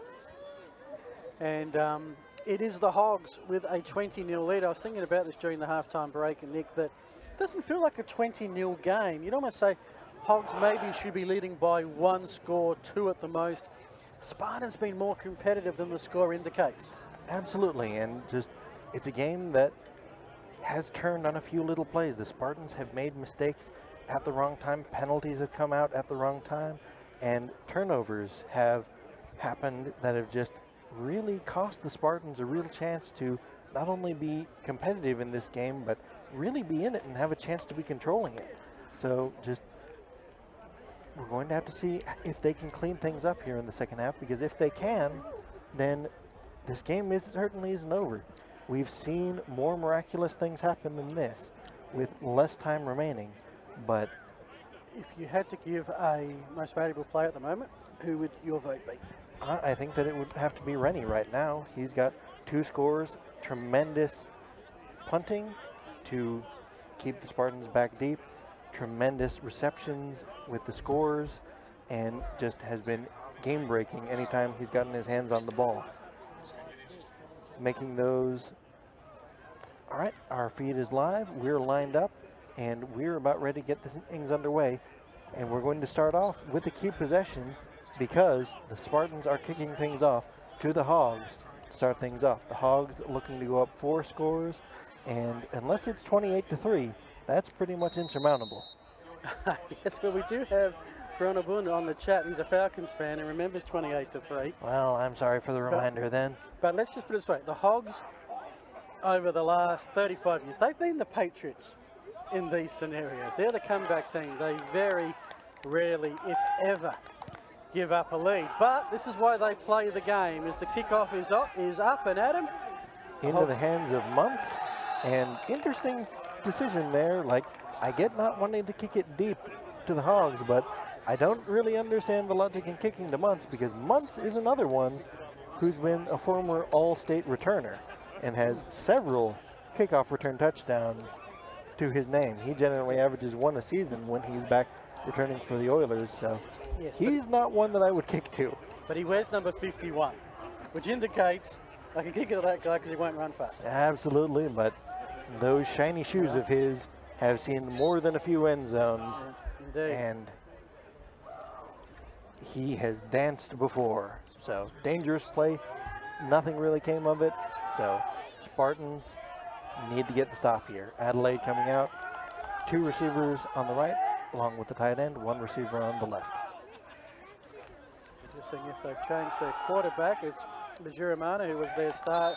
Well, it was Bayes who was the starting runner, and Bajuramana has come in as the Hogs have got more comfortable with this game. He's held up after a game. You can see we've got a little bit of dust in that between probably the 35s. Had a fair bit of punishment over the last 10 or 11 Saturdays. Absolutely, and it just, for those watching at home, think of it as like old San Francisco 49ers games in Candlestick Park. So just classic football field mentality. So in this case, it was 2 yards in a cloud of dust, 2nd and 8. So 2 receivers on the right, tight end and receiver to the left. Handoff faked to Bajuramana. Quarterback keeps and brought down by Lamont. Close to the line to gain, it looks like. Out near midfield. He'll be short of the first down, so it'll be 3rd down and medium coming up. So you see that the Hogs have made the switch. Patrick Stewart is the new quarterback. Patrick Stewart, no relation, as we always say. That's the locals know very well. So yeah, the Hogs have done it. They platoon the quarterbacks every game they've played this season. Sometimes it's series for series, sometimes quarter by quarter. Tonight, half by half. Stewart has the arm, but can also be guilty of giving his up, and that's going to be grounding, I imagine. Because Bajuramana was near, and that may be near enough. But very dangerous play. Jordan Viston, I don't think, was an eligible receiver on that occasion. Bajuramana was on the other side of him. And so we're going to have a discussion about who was in the area for the officials as we talk about whether or not this was grounding. And there's the signal for it. Yes, indeed. Grounding is one of those interesting penalties, as it is down at the spot of the foul and the loss of down. And the loss of down is key, so it's essentially the same as a sack. Indeed. Which, No, the they'll flag's wave it waved off. off. Flag waved off there. Let's see if that's overruled. Yes, last week we had a very important play where there was a flag thrown, waved off, and then the penalty was called anyway, Looks like the wave off which is I've not there. seen ever before in 35 years of following Australian Gridiron. But I think they've had the conference this time and worked out, although there is still discussion about it. So let's go through the intentional grounding. First of all, there needs to be no receiver within the vicinity. Yes. Secondly, you need to still be in the pocket, like You need two of the three things to be true. The ball has to cross the line of scrimmage. The quarterback has to be outside the pocket, so outside of the tackle box. So wherever the tackles were lined up to start the play, if he's outside, then he can ground. Or there has to be a receiver in the area. Two of the things have to be correct for it not to be grounding in that case. And we're going to continue to talk about it. Is that the original line of scrimmage? I think so. So 4th and 3. Right at midfield. You see our patented wavy midfield line up towards the top of your screen. So it's a punt situation anyway, so I guess loss of down isn't going to make a... Kick up. Rennie gets a good one away. Lamont is back deep and fields it on the run. Dangerous play by Lamont, but this is going to turn into a good one. Takes it out past the 26-yard line, and a hit was delivered, but number 50 for the Hogs, Liam Megan, There's a couple may on be this feeling play. that one more than, and you'll see on the little replay, Guevara called for the back in the box on the previous punt, that time making sure that his arms are up in the air, indicating, no, I'm not blocking anyone, much less in the back. But there is a flag down And there on is the a- field as well and there as is a hog the down. hog down. And so we have our first injury timeout of the day. Flag down on the field, though, on the far side, away from the return. Well, there was carnage everywhere. Lamont because- delivered a tremendous blow at the end there. Well, the player down at the moment was not down on either of those two big hits we've seen. And thankfully, that player, Michael Baker, is up. The player who was down with the initial hit back around the first one is still down. This is Cameron Rachawara, I think. Need to get my torch out now. Knew I forgot the night vision. Oh, well. We'll just guess. So what's new? Everyone says, should say good day to Sam Wood and Angelo, who've joined the chat. As we're having a bit of a discussion on the field as to what's involved here. And there's a couple of coaches in there as well on this discussion at the moment. Seems to have held it up a little bit. So, discussing the play, and man, that is just a tremendous blow leveled by Lamont there at the end of the return. Are we discussing if that was any targeting at all, helmet to helmet? Is that I what the don't know discussion if you is? can be targeting if you're the ball carrier. That would be That would be the first different. time that I've seen that. Well, if you want to see things for the first time, we have the league for you. Well, absolutely. So we thank you again for joining us. We will carry you up with the unique sport in the unique setting that is Gridiron in South Australia. 20-0 is your score. Adelaide in front. Spartans with the ball, and looks like this penalty is going to back up the Spartans back towards where the ball was initially fielded, I based think on that where they're initial- lining up. That initial hit, I think, may not have quite been legal. There's Andrew Stevens and Dave Webb. They're the two. Do we call them the brains trust of the Spartans? Sure. Personal foul, targeting, number 82 on the returning team. Penalty will be half distance from the spot of the foul, and number 82 is disqualified. So Figuera called for the targeting penalty there. That is his second personal foul Yes. of the day. Well, also for Both targeting, of- if you But flag for targeting targeting, is you're out the anyway. ejection. But as the unsportsmanlike conduct from before was if you get 2 unsportsmanlike conducts, you're disqualified. But in this case, targeting, just 1 is all you need. So And, it's a double ejection. well, pretty much. So he will get a rest, I think, for the first game of the next Spartans season. Well, I don't think it actually carries over from one season to the next. So Gear on the sideline talking to coach at the moment. He's got the helmet off. He's going to get the rest of his gear off pretty soon. Don't quite have Counter the officialdom handoff, here Bourne. to take him off. Bourne through a wave of bodies and a little bit of a knee lift there at the end on the tackling by the Hogs, but flags stay in the pockets this time.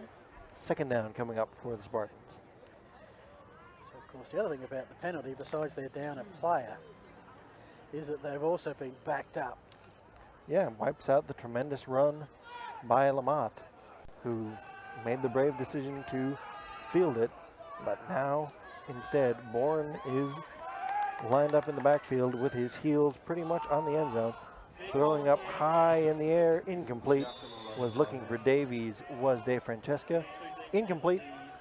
Third down coming up. I think the Hogs defensive backs are getting hungry here. Turnover. Could easily set up touchdown number 4. Put this game pretty much beyond reasonable doubt. They've had success working Bourne outside the tackles on both counter runs and tosses, but Adelaide is showing that pressure inside, crowding up both A-gaps, getting the ball out early, looking for Tedmondson, incomplete, and 3 and out for the Spartans on their first defensive possession here. This is going to be something for Tedmondson. The ball's going to be placed at the 7-yard line. Tedmondson, as a punter, has a very long drop back. He does. I'm He's not going to have really to sure shorten it a why bit. exactly they choose to do that for the Spartans. They have the wall there, but Tedmondson backs up fairly far, and so pretty much cannot take a step backwards, can Tedmondson here. High snap, but Tedmondson has the hands for it. Bounces, no, doesn't bounce. Hoey takes it and immediately takes the knee at the 36-yard line.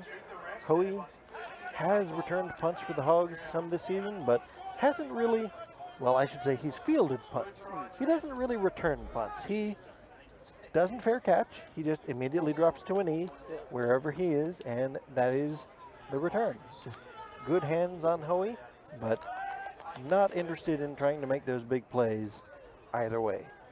Well, in this case, probably a wise decision. Spartans were bearing down. Doesn't let it Absolutely. bounce, and Hogs get it at the 36. And it is clever on his behalf. Well, we'll come back to it after the play. Hand off to Giramana, and Giramana buried in the backfield. Number 56, I believe that's Paizula. No, that's Muldoon on the tackle. But it's heads up by Hoey because the Spartans do come in very hard. And if you hit someone after they've taken a knee, That's then 15. that's another penalty.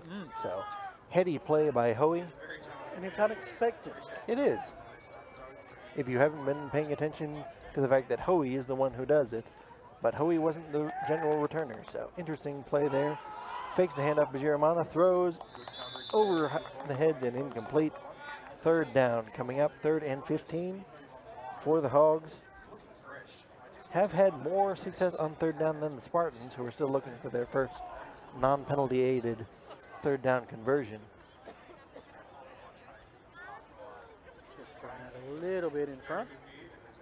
You see a couple of, someone's managed to get some utes on the ground on the far side and get some elevated viewing there. Well, congratulations, ladies and gentlemen. We hope you're enjoying that. 3rd and 15 coming up. So Stewart has time to step back, shoot across the middle. There's Liam Bull, who gets across the 20. Liam Bunn, sorry, and he on the has reception. first down Hogs. And whenever they've got an offensive trouble, they have found receivers downfield, mainly Rennie, but that's a nice catch to Bunn. And just at the first down marker, nice spin move to get an extra 3 or 4. And this is looking. Hogs are just about to throw the knockout punch, I think, Nick. Well, Bijiramana on the carry and dropped. Tremendous pursuit there by Ryan Ottens. And Bijiramana gets dropped for the loss there. So it's not in the end zone yet. It's not quite in the red zone either. So I still think we've had a red zone possession today, as each of Adelaide's scores have come from well out. No, they did have one. So just one red zone possession for either team so far today. Right, ready to take things off. Pressure comes in on second down, and that time it's grounding. Flag comes in immediately. And number 74, Angus Henderson, caused the penalty to be caused there, essentially getting the sack. As no one is in the area there, that ball was straight into the ground.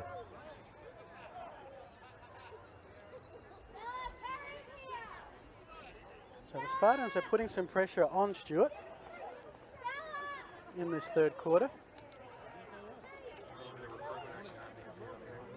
As we wait for the officials to have a chat about this one.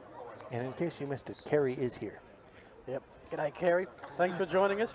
G'day to Trent Allen, who's an ex-Spartan, watching from Darwin and saying it's a bit hard to watch. I can understand that. Intentional grounding, number 13 on the offense. Loss of down at the spot of the ball. Dead ball, unsportsmanlike conduct, number 13. 15 yards, replay second down, third down. Okay. So after the intentional grounding, there is a personal foul, unsportsmanlike conduct, which means that that's his first unsportsmanlike conduct of the day, and we could actually see an ejection of a quarterback if he gets another one. Well, they do have So a spare. they do. So Of all the teams that from would the be worried, 21 to their own territory are the Hogs here. yes, Cronobone makes a fair point. We thought this was going to be close, and look, play for play, generally it has been. But the Hogs have had about 5 big plays that have led to their 20 points. And the Spartans have had big plays, but have just had them offset by penalties far too often. Down the middle of the field, complete. Bunn with the reception. Guevara there on the tackle. So fourth down coming up, as it was a tremendous grab by Bunn, but just a very, very deep hole that the Hogs were dug into on the intentional grounding and personal foul, unsportsmanlike conduct combination on number 13, Patrick Stewart there. I mean, it was like about third and about 40. So you can see he hasn't even got to the original first down marker. Yes, so fourth down. Again, the offense stays on the field as you aren't going to gain that much. Punting from the 30.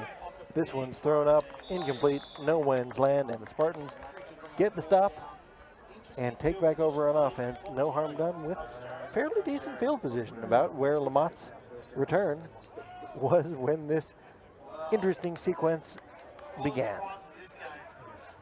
I think this was still a 12, 13 point game. It'll still be interesting, but this 20-point buffer, it looks too large to overcome unless the Spartans can get a spark, whether it's an interception, run back, or a touchdown out of nowhere. But they have the ball and they still have time if they can It's move in up the a third gear. quarter, so there is time. They do need an explosive play, but that could come, well, Spartans get away from it, and Davies has it off the hands. Hoey almost there to dig that one out, and that would have been back-breaking. But instead, the Spartans live to see second down. So if I got this right, we've only had the one turnover so far today. That was a fumble by the Spartans in Hogs territory. Hogs threw an No, interception. we had that one right before the half as Okay. well. I So tend to a forget second about fumble those. by De Francesca. True. That's right. Second and 10. 2 receivers either side for the Spartans. And De Francesca rolls out, tosses short, incomplete, was looking for Jordan Bell, but unable to come in there. And do we hear a flag coming in? Some of the offensive line for the Spartans has been shuffled around. Personal foul, roughing the passer, number 45 on the defence. 10 yards, first down. So Cecil Buxton again incurring a 15-yard penalty, And that's his second. but it's a personal foul. It's not an unsportsmanlike conduct. So you can incur 2 personal fouls. Yes, It's the unsportsmanlike conduct that will get you ejected. absolutely. That is correct. And so, second roughing the passer on Buckskin. And Dave Francesco would probably be the league's most roughed quarterback. Not a ball is loose. Palmer falls on it, and just almost catastrophic there. But Spartans ball will maintain the possession at about midfield, and that one just slipped right through the guts of Palmer. Just whoop, Never had it. bounced off his hands. Yeah, very lucky to realise that. He almost took off without it. But Spartans having to reshuffle their offensive line. Af Reynolds lost for the game due to injury. Sean Hall, one of the general guards that they have there, unable to suit up today.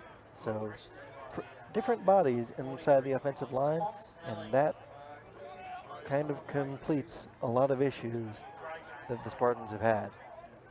Now I should add, every time you look on the field, you might see this yellow flying around. They happen to be the boots of Shabani, number 34. You think there's a flag running around there.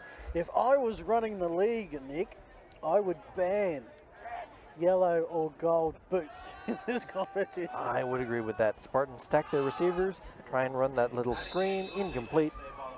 Martin was the target, but thrown behind, incomplete. And so third down coming up. And we have a Spartan down, it looks like. We'll have to have a look at. Well, I would have to And it say, looks like Palmer got cleaned up from behind as he was watching the play happen. Ball came out. Palmer got kind of folded up on as his offensive lineman was backed into him there. I would have to say, we normally play our games in daylight here, 12 o'clock, 3 o'clock double headers. We did have a 9 o'clock in the morning game due to a double booking of the facility. This 7 o'clock game for Grand Final, I think, is a winner. There is a really lovely vibe. The Oval is virtually, there are people pretty much all around the Oval, except for maybe Southern behind the goals, enjoying what's a lovely night. I think this time slot for this game is a winner. Absolutely, and we had some success with the Friday Night Lights games earlier in the season as well, so hope that the league continues to do this for the Grand Final. This definitely seems to have paid off. Tedmondson ready to punt this one away. On fourth down, Tedmondson rolls out, and it's blocked. Blocked and off the hands, and this flag comes in, but that will be initially Adelaide ball at about the 30-yard line. Tedmondson had it blocked. So on the recovery, that is number 58, who I don't have on my sheet. Might have to check that down, but looked like Tedmondson pushed the recoverer in the back. Well, I'm not. And I'm thinking, well, if he's got the ball, that's not a problem. Yeah, right there. So Maybe he didn't have the ball. 85, Thomas Anthony recovered the punt there, and it would have been Hogs ball in either case Or fourth down, after the yes. punt. So discussing the penalty, but it is marked as 1st and 10 at the 31-yard line for the Hogs. Flag waved off. And we may not hear more of that. Yeah, fair enough. I'll tell you. So Tedmondson doesn't get to leave the field. He switched to defensive end position. And Bajiramana gets the handoff, running Tedmondson's way. And Bajiramana gets buried in bodies. It looks like Muldoon. Second time this quarter, the Hogs have started in pretty good field position in Spartans territory. Haven't generated much offensively. Had some penalty issues, a couple of passes completed, but we don't have, either team doesn't really have a field goal kicker. Olive can kick for the Hogs with extra points, doesn't have a particularly long range. It is generally end zone or bust for these two teams. Well, he missed the first extra point short. And that generally means that you don't feel too good about trying those field goals. But Bunn making a tremendous grab. Did he complete the catch before going out of bounds? It is. Yes, he did. Looks like he did. Oh my goodness. Where's the camera in the pylon here? Hearing some whistles, though. I think the refs are going to have a chat about it. There seems to be a flag at the line of scrimmage. Sensational. And a flag at the line of scrimmage means that this one may come back. That could be another hold, which would be, sure enough, they're backing the Hogs back up now. And that could be hold. Ineligible man downfield, number 50 on the offense. 5 yards from the previous spot, replay second down.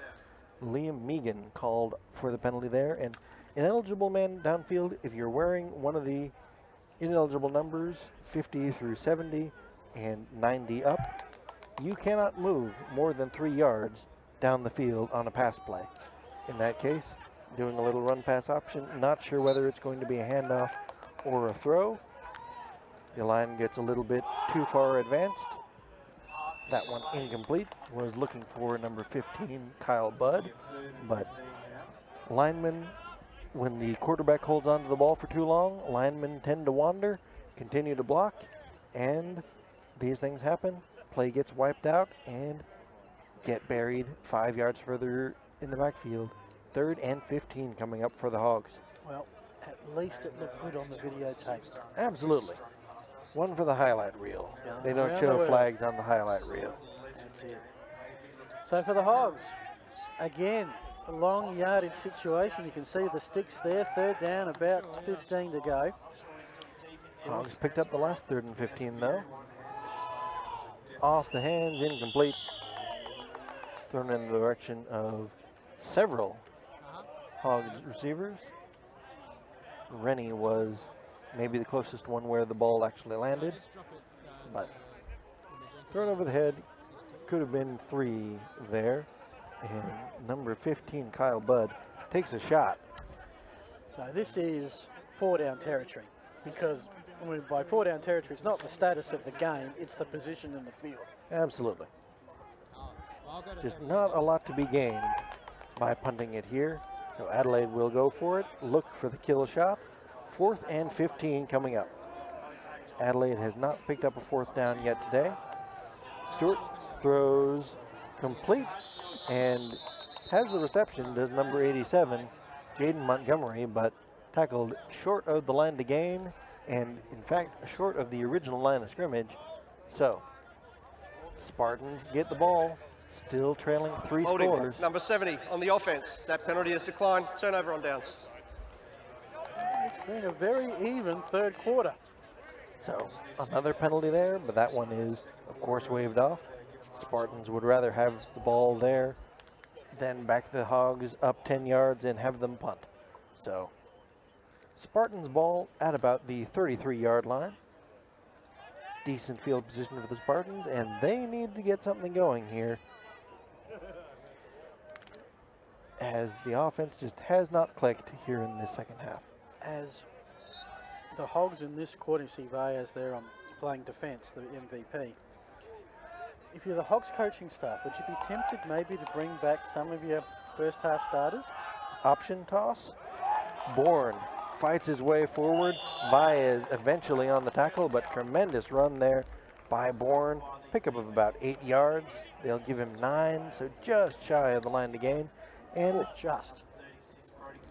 yes, you think about it, but at the same time, you want to get, this is a young team, and you want to get as many players grand final experience as you can. You want to see how they react when the chips are down, when they're in a pressure situation, when they have a chance to win a championship and go home as a state premier.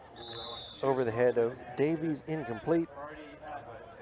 So 2nd and 10, or 3rd and 1 rather. thinking it through, look, they're 3 scores up.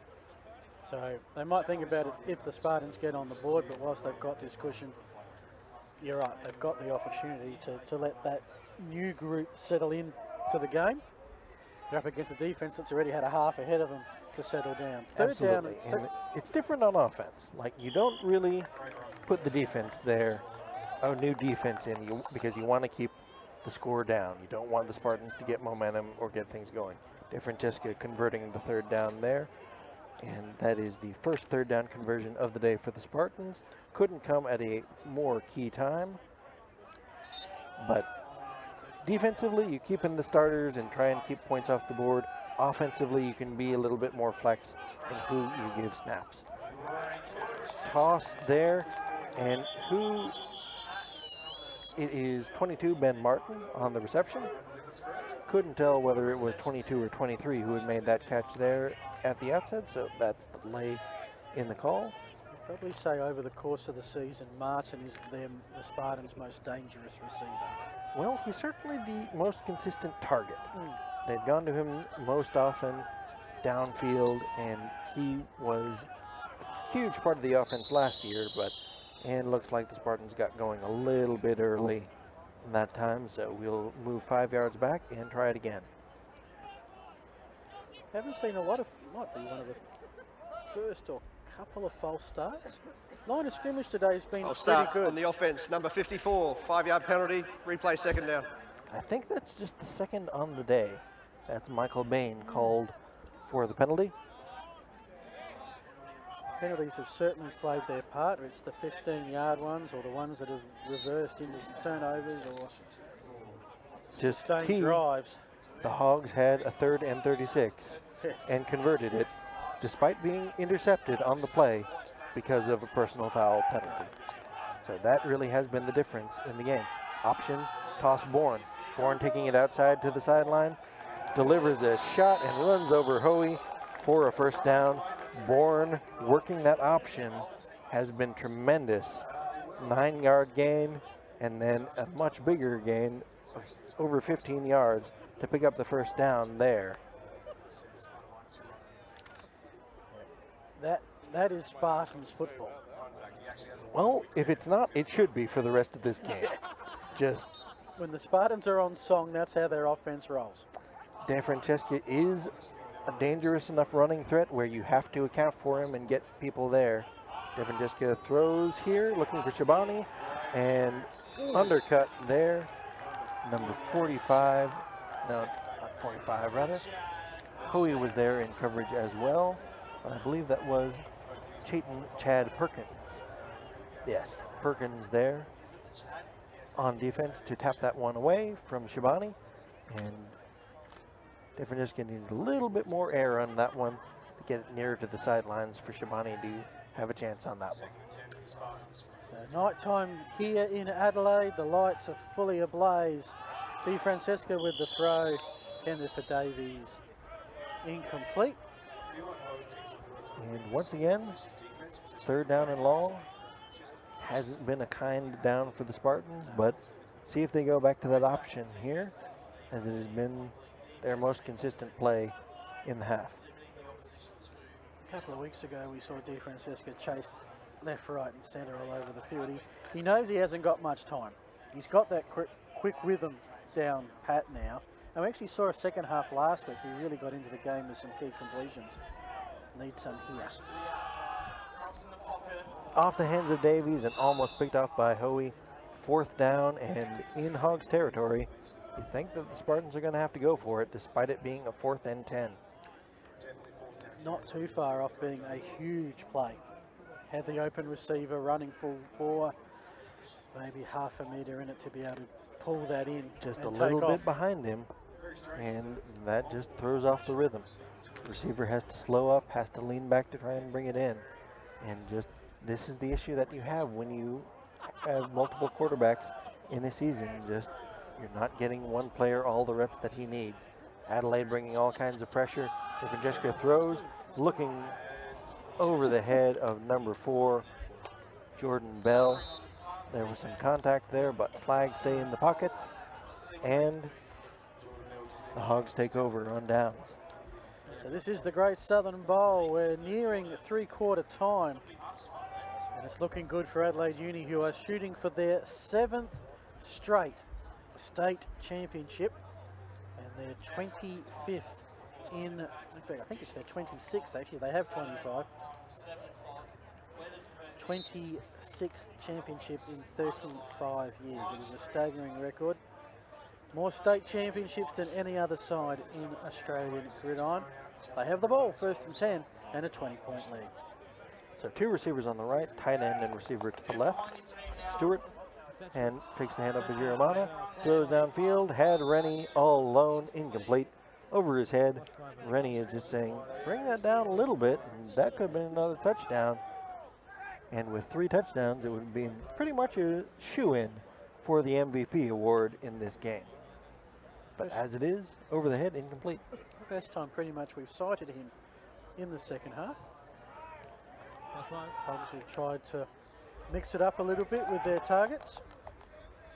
2nd down and 10. Stew the quarterback. Montgomery in motion. Bajuramana on the carry. Can't find a hole on the line. He'll be brought down a loss of a count. And the Spartans are starting to pick up on that when they bring a man in motion like that, they either do the fly sweep or they run the ball behind the pulling motion man across. Spartans have started to pick up on that and shoot men to that side and clean up in the backfield. Hogs are going to have to adjust that play if they're going to have success for it as the game continues here in the 3rd quarter. 3rd and 13. Fakes the handoff to Giramana. Under pressure, throws it out and complete to Montgomery, but well short of the line to gain. What about your filter type in And do we have another flag down? Just the way the players have reacted indicates that's the case. Don't see one being thrown, but night time they're a little bit more difficult to pick up. Yeah, what about the filter type in white balance shift? Certainly appears to be a bit more of a conference than normal for an incomplete pass. Here we go.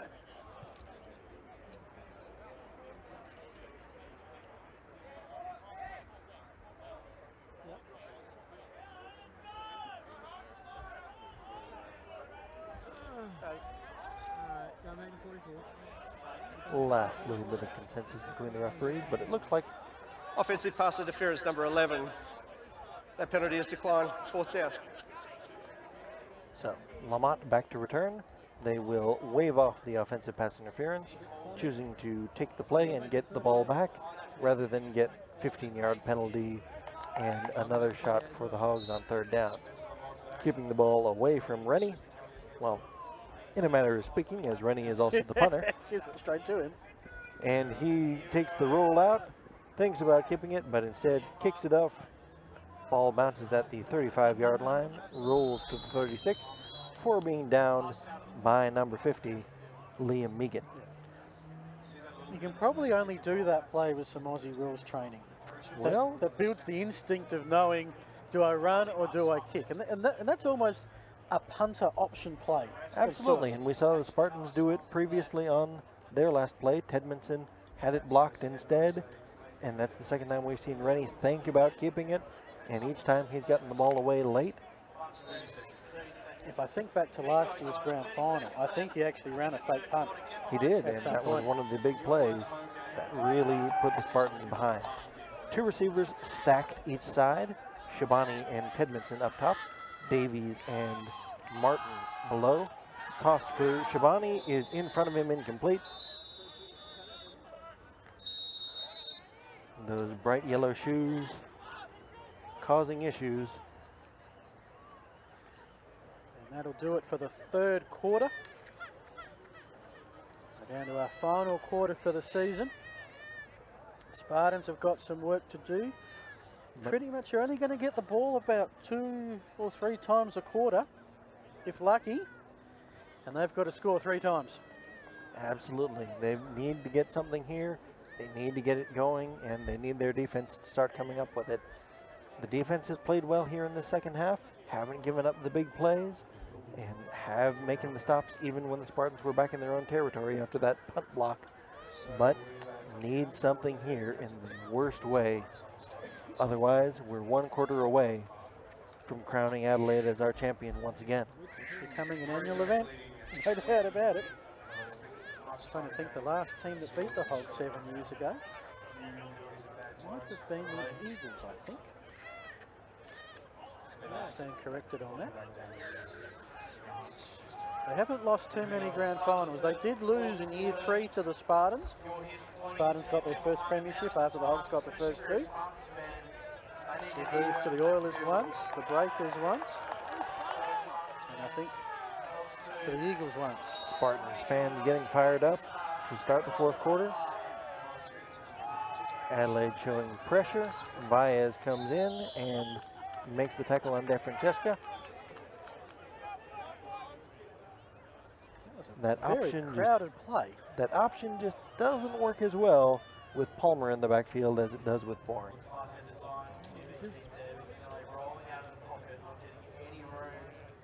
Yeah, one of the Hogs got really deep penetration. Yeah. And the entire reason that he got the yards that he did was because Angus Henderson pushed him forward instead of letting him just continue to bounce out backwards where Baez would chase him. 3rd and 12 coming up. Bourne in the backfield. De Francesca throws, looking for Shabani. A little bit behind, incomplete. And 4th down once again. And once again, the Spartans may have to think about going for it here. I think there is no choice.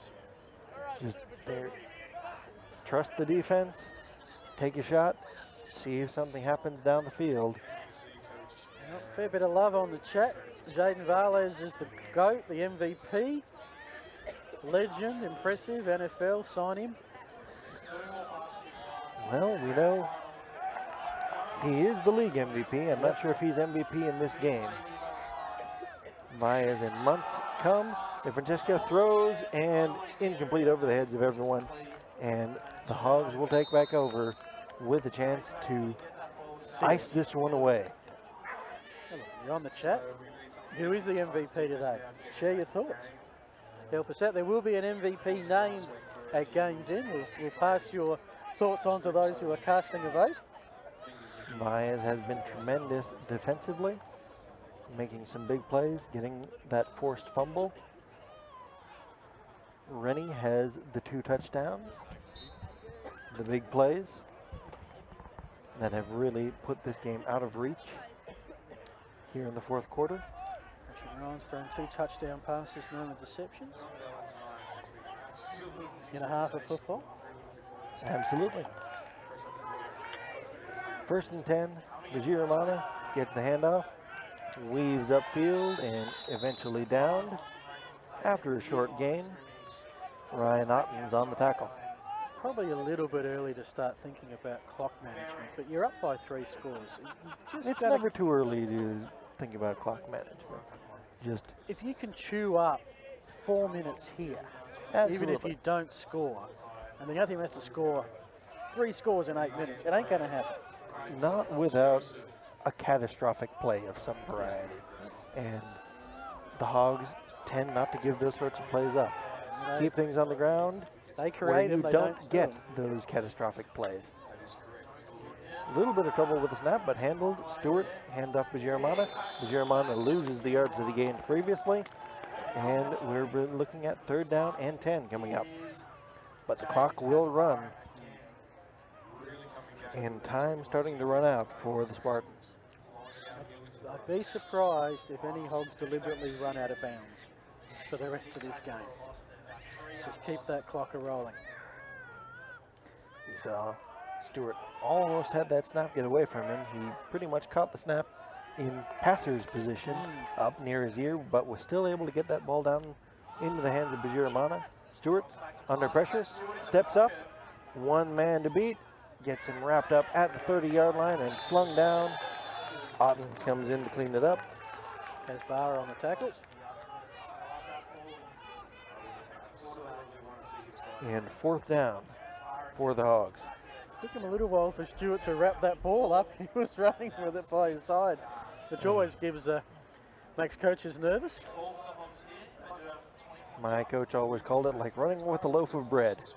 And I had it drilled out of me very, very quickly and thoroughly to never, ever, ever do that. 1 fumble and I had to carry the ball around to every class I had all week. And if any student managed to take the ball away from me and give it to the coach, then they received a reward and I would have had to do all kinds of up, downs, and push-ups. Throw is behind Oh, the Number good old- 19, Oh, the good Liam old Bunn. days. Oh, absolutely. And in high school football, you can get away with things like that.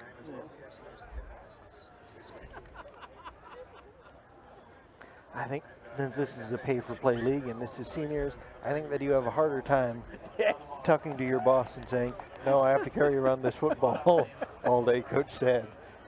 Well, that's the thing. I mean, it is an interesting mix of players. There's a couple of imports, but not a lot. And it's local guys who give up. You know, they probably start training 2 months before the season begins, train 2-3 nights a week, and then come out and play Saturdays. Ball tipped up at the line. DeFrancesco falls it incomplete. These are in the final quarter. Some have serious ambitions. Absolutely. You know, win championships, play for the state and national comps, represent Australia.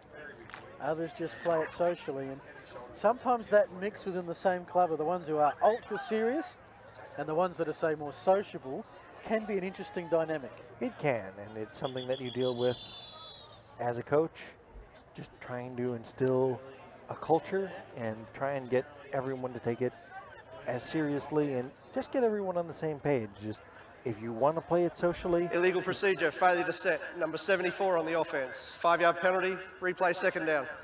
If you want to play it socially, you can, that's fine. But you can't approach it as if you're going to be competing for a championship. If you want to take it seriously, if you really want to compete, then there are certain things that you have to do. And Turn up to training is probably step one. absolutely. And that's hard. You know, not everyone works 9 to 5 anymore. We even have issues with games. Some of these guys at their age are in hospitality or in security or some professions that require work on weekends.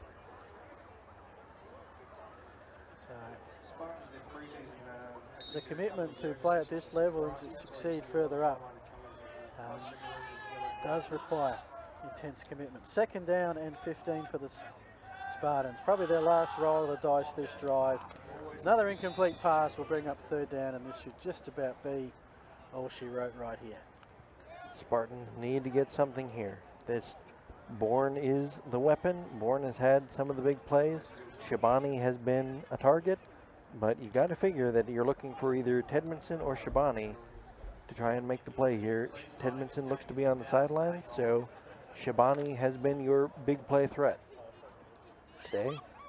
Responsible for one of your few first downs, so you may want to get him the ball here.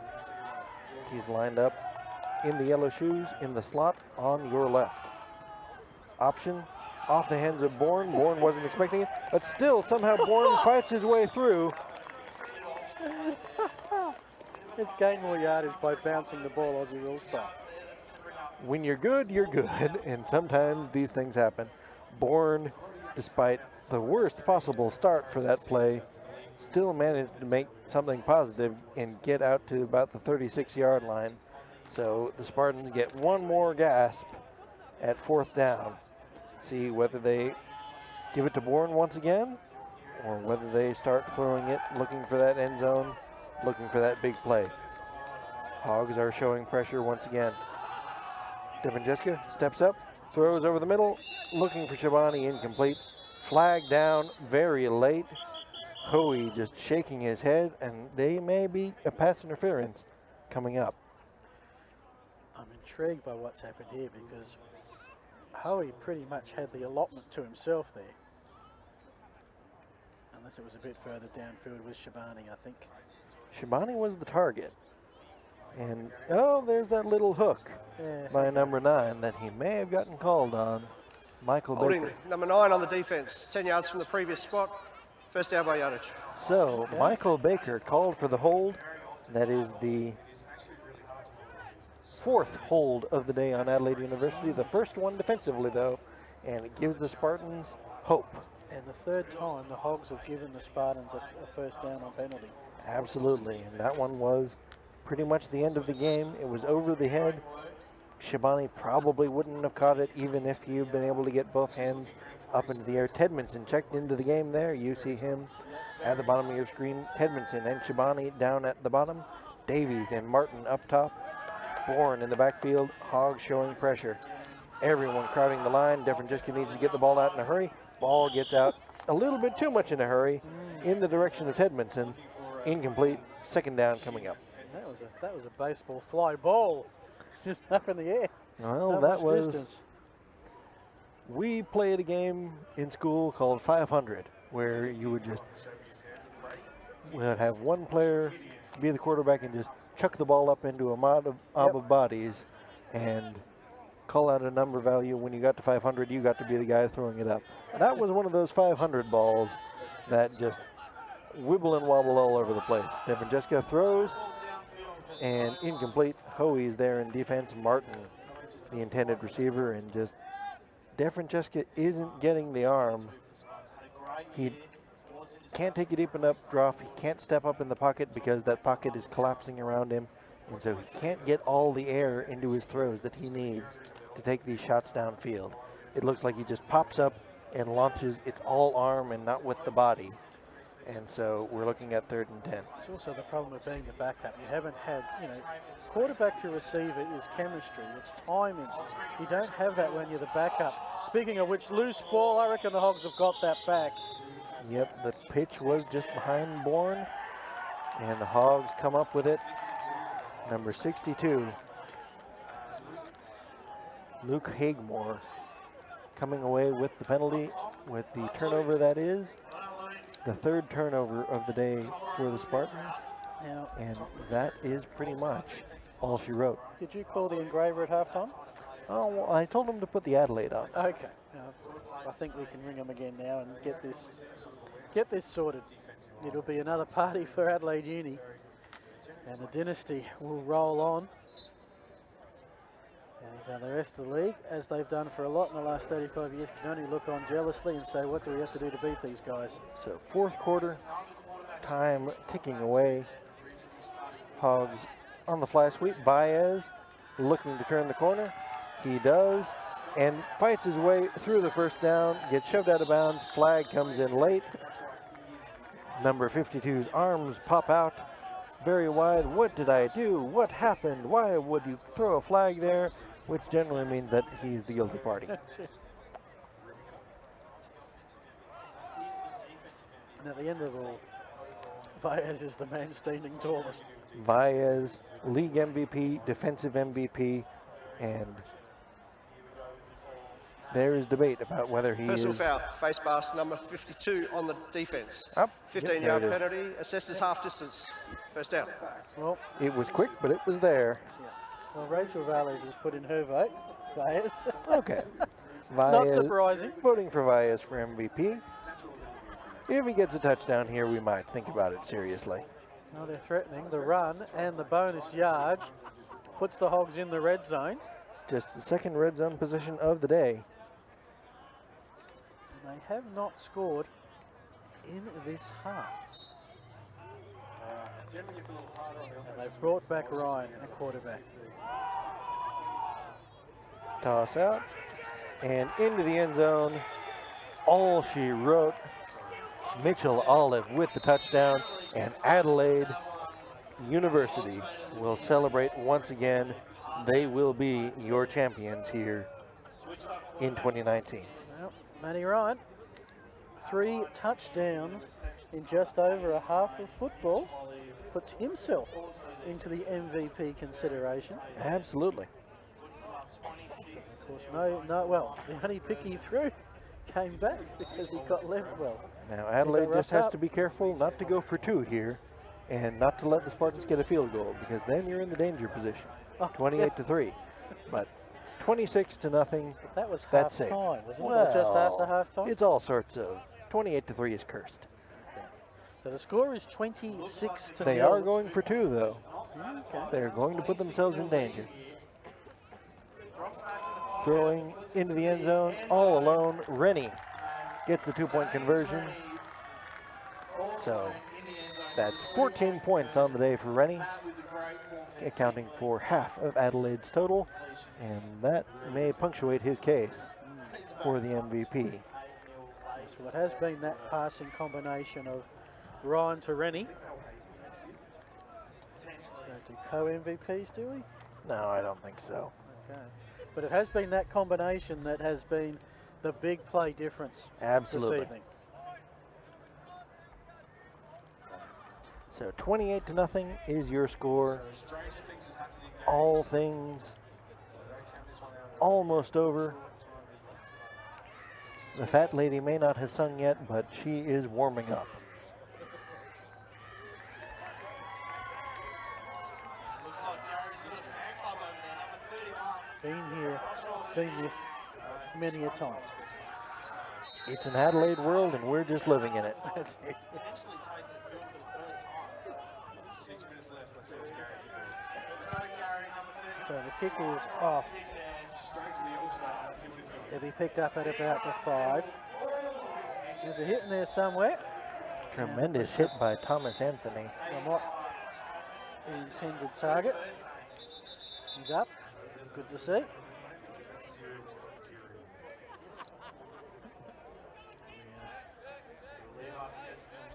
Well done, Gary Toe. Great play. We have a little monitor in front of us here. We're just fascinated watching these different angles of the game. Absolutely. As you probably are at home. And there does seem to be a flag on the plate at the right So flag down, and this one may be offsides on the kicking team. So they will. Yep. Encroachment of the offence across the restraining line prior to the kick.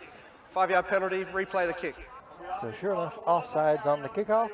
So 5 yards further back, and we will kick it again. So give Lamont another chance for a return. Yeah, you can see the Adelaide kickoff team cresting the line before. So once again, we're ready to kick things off for the second time, but 5 yards further back. Kick up, and this one is a booming kick off the feet of Lamont. Lamont picks it up at the 12-yard line. Lamont heading for the sideline. Lamont has a lane. Lamont down the sideline. Lamont into the end zone. Lamont, one man to beat. He is in there. Lamont, touchdown. Spencer Lamont, and all of a sudden, it is 28-6. The Spartans still have a Herculean effort in front of them, but just that one looked like a disaster. Lamont wasn't sure who was going to pick it up, but Lamont headed toward the sideline, cut it back up at the perfect time, and Lamont into the end zone. A tremendous 80-yard return, and the Spartans are on the board here in the fourth quarter. 28-6 with the extra point yet to come. That's just great to see. And sometimes when the kickoff return is bobbled or fumbled, it just puts the coverage off a little bit. They leave their lines, or they don't provide the coverage they should. Lamont made full advantage. And look, the Spartans have played competitively enough tonight that they have deserved to score. And I'm great to see that they have done so. They won't win the championship, but that is definitely the highlight of the night. Absolutely. So DeFrancesco looking to his right, throwing, fighting into the end zone is Martin, and so 28-8 now is your score. And the Spartans will kick off for the second time here today. It will be an onside kick, and we'll see if they can get the ball back. Trailing by 20 here in the fourth quarter. I expect that if the Spartans were to do well, the spark would have to come from their defence. It's come from their special teams. Defence is connected on the two-point conversion just to keep it slightly interesting. But absolutely everything has to go right for the Spartans. It is 28-8. That's 20 points. That is still 3 scores. It is. Getting the two-point conversion could be key, but still a very deep hole the Spartans are in here, especially with that last touchdown, just putting things essentially out of reach. Even with the tremendous kickoff return, there's not a lot of time, and so the offense, you can't count on your defense to get a stop. You have to get an onside kick. You have to get the ball back immediately. Just, there is no time to hope that your defense can get a stop. You can't You have the timeouts, but you don't need to take them. You just need to get the onside kick. You need to get that lucky bounce, and you need the ball back right now. The Spartans are at least one more score away from making this remotely interesting. Oh, I'm interested. But just ball is plooched, handed by Muntz, and Muntz goes down immediately. Once again, if you're going to kick to anyone, I would not kick to number 51. That's close, they targeted him. It With a is, short and kick.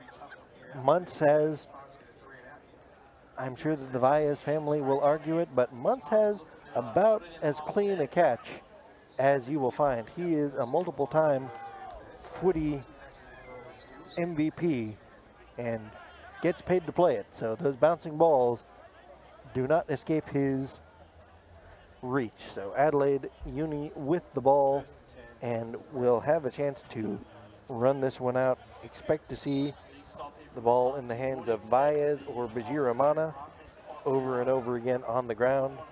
That's where that running the clock down earlier. Absolutely. Kill those couple of minutes. You make now the clock the number one enemy. So Baez in the tight end position. Low snap. Bajiramana stopped in the backfield. And we'll see if the Spartans take a timeout here.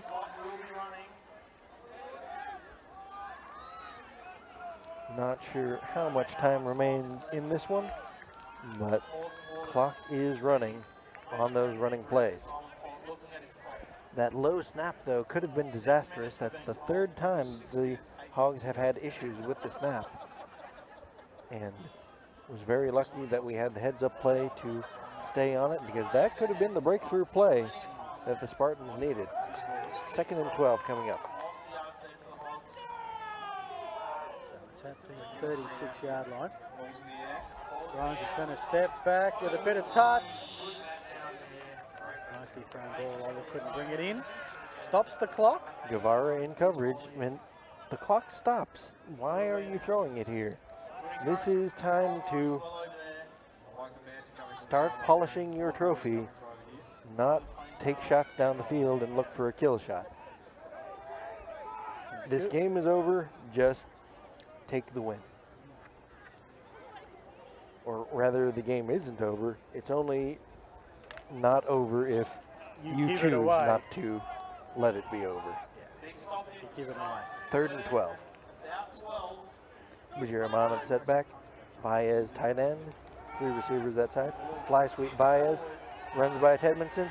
In down the sideline. Fights his way towards that first down. He's close. It's going to depend on the spot. If he gets that first down, it could be all she wrote. He stepped out of bounds in either case, so it will be very interesting to see where that was. Saw the sliding tackle on Baez. Baez coming around on that fly sweep. And I think that was Lamont who took the legs out from under him. No, he stepped up just short, and so 4th and 1. And Adelaide keeps the offense on the field here. See the sticks, how close it is. Just a yard to get to keep possession, keep the downs, and another set it. So who do they go to? They go to the man, the MVP. Baez. He doesn't want a yard, he wants the whole dang field.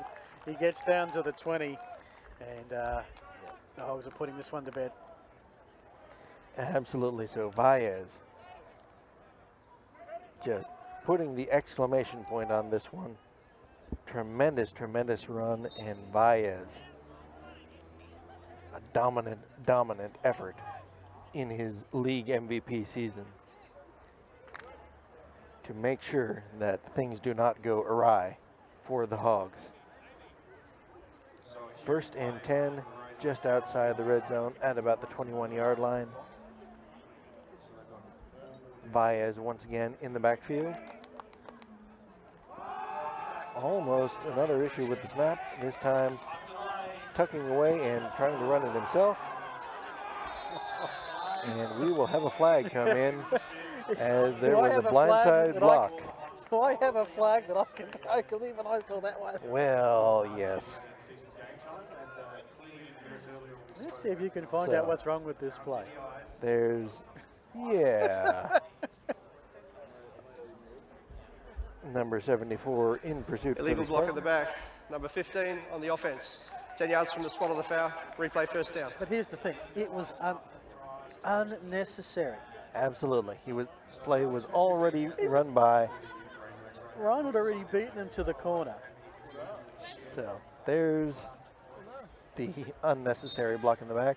In fact, I think was going to happen. If he hadn't have blocked him, he might have made the tackle out of bounds, and it might have been a personal foul the other way. Absolutely. So, first and 13. It's a spot of the foul, 10 yards.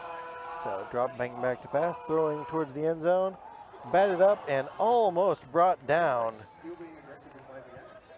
Hogs are looking for that highlight reel moment to really just put the exclamation point on this one, but they have the win.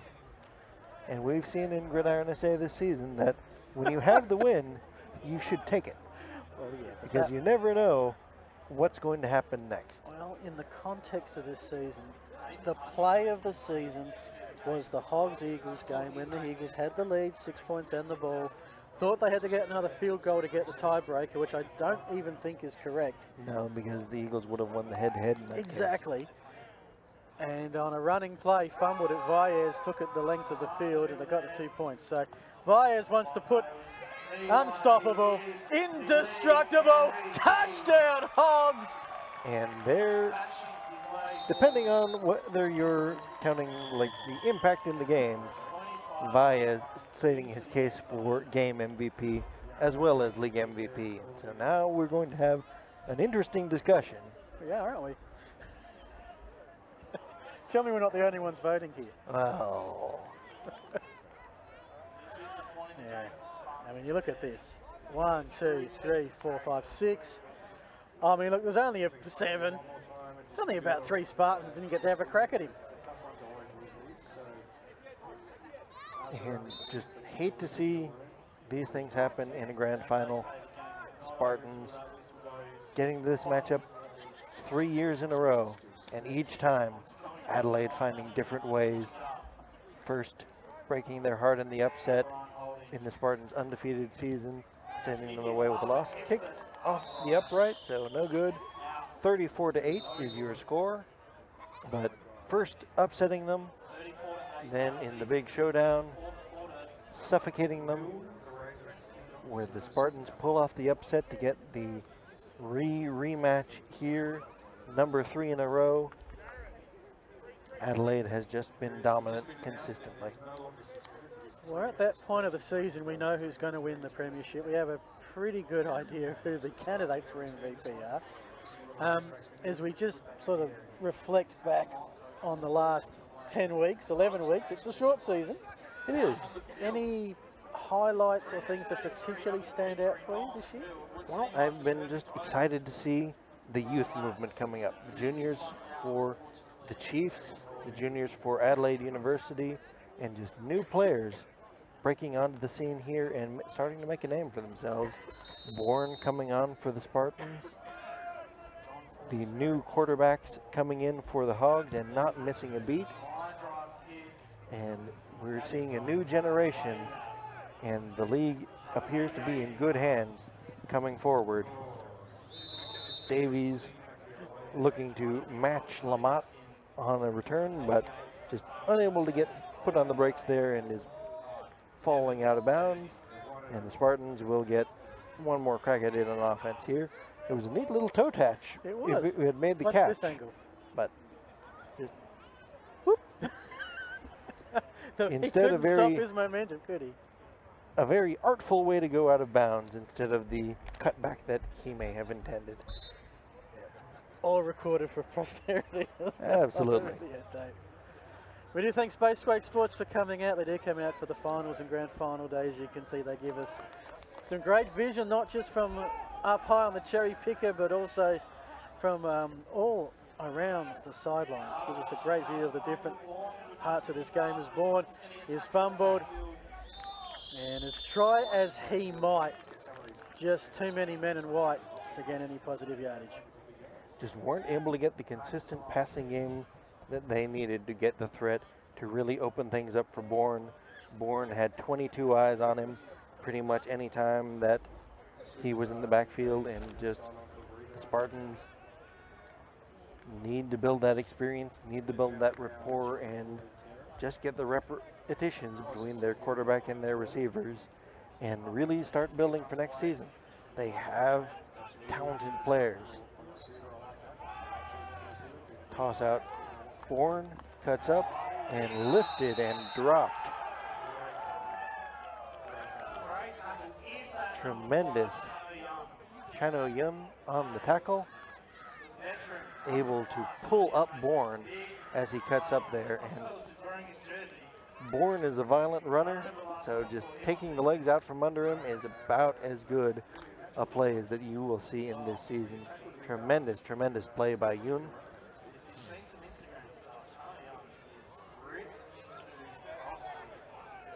So third down coming up for the Spartans, 3rd and 9. Evangelista has it batted up and almost picked off. Incomplete. One more offensive play coming up for the Spartans.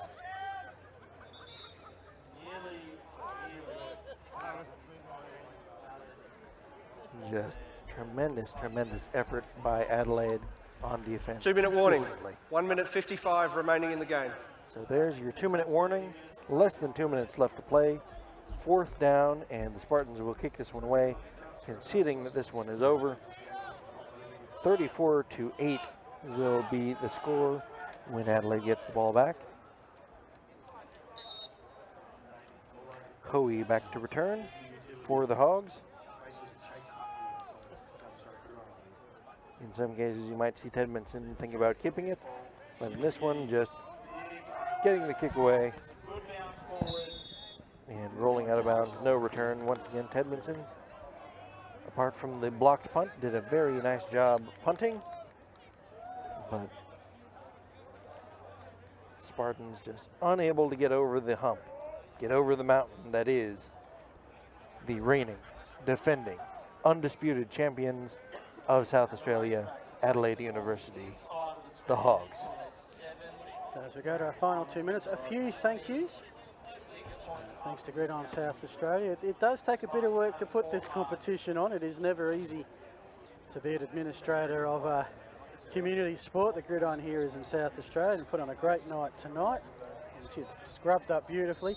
Thanks to the Spacequake Sports team for coming down, providing all the footage. Special thanks to Oldfield Scaffolding, who've helped provide some of the towers that provided the shots you've seen today. And on a personal note, thanks to you, Nick.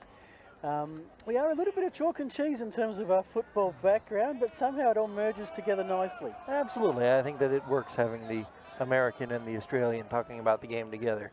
Being played in Australia, it's an American sport, but just shows that it's a game that anyone can get into. The expert and the translator. Absolutely. We'll let you work out So. who's who. As the sun sets on another season, and we wish all the members of the South Australian Gridiron community Merry Christmas, Happy New Year. That'll do it. We've had the last snap in anger. The dynasty continues. A magnificent 7 in a row to the Adelaide Uni Hogs. Congratulations. Just too good. 2020, a new season, a new chance for someone to rise up. Return of the rig. Oilers will be back in 2020, and hopefully we'll see a great season coming up.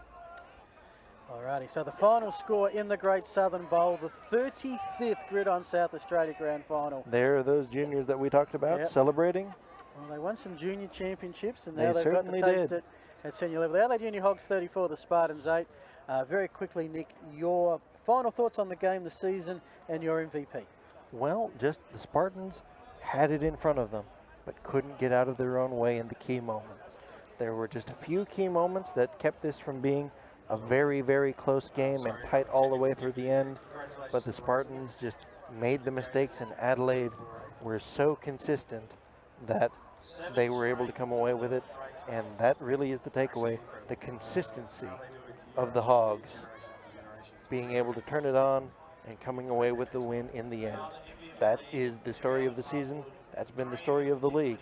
Hogs, consistent, dominant. 7 years in a row now. has been a season of surprises, but at the end of and tonight, no exception to that. But at the end of the day, the best team won, and won well. Congratulations to the Hogs. Thanks to Space Quake Sports. This is Phil Hurton on behalf of Nick Priest, Dave Muggleton, and the great Space Quake Sports team. Good night from Riverside Oval.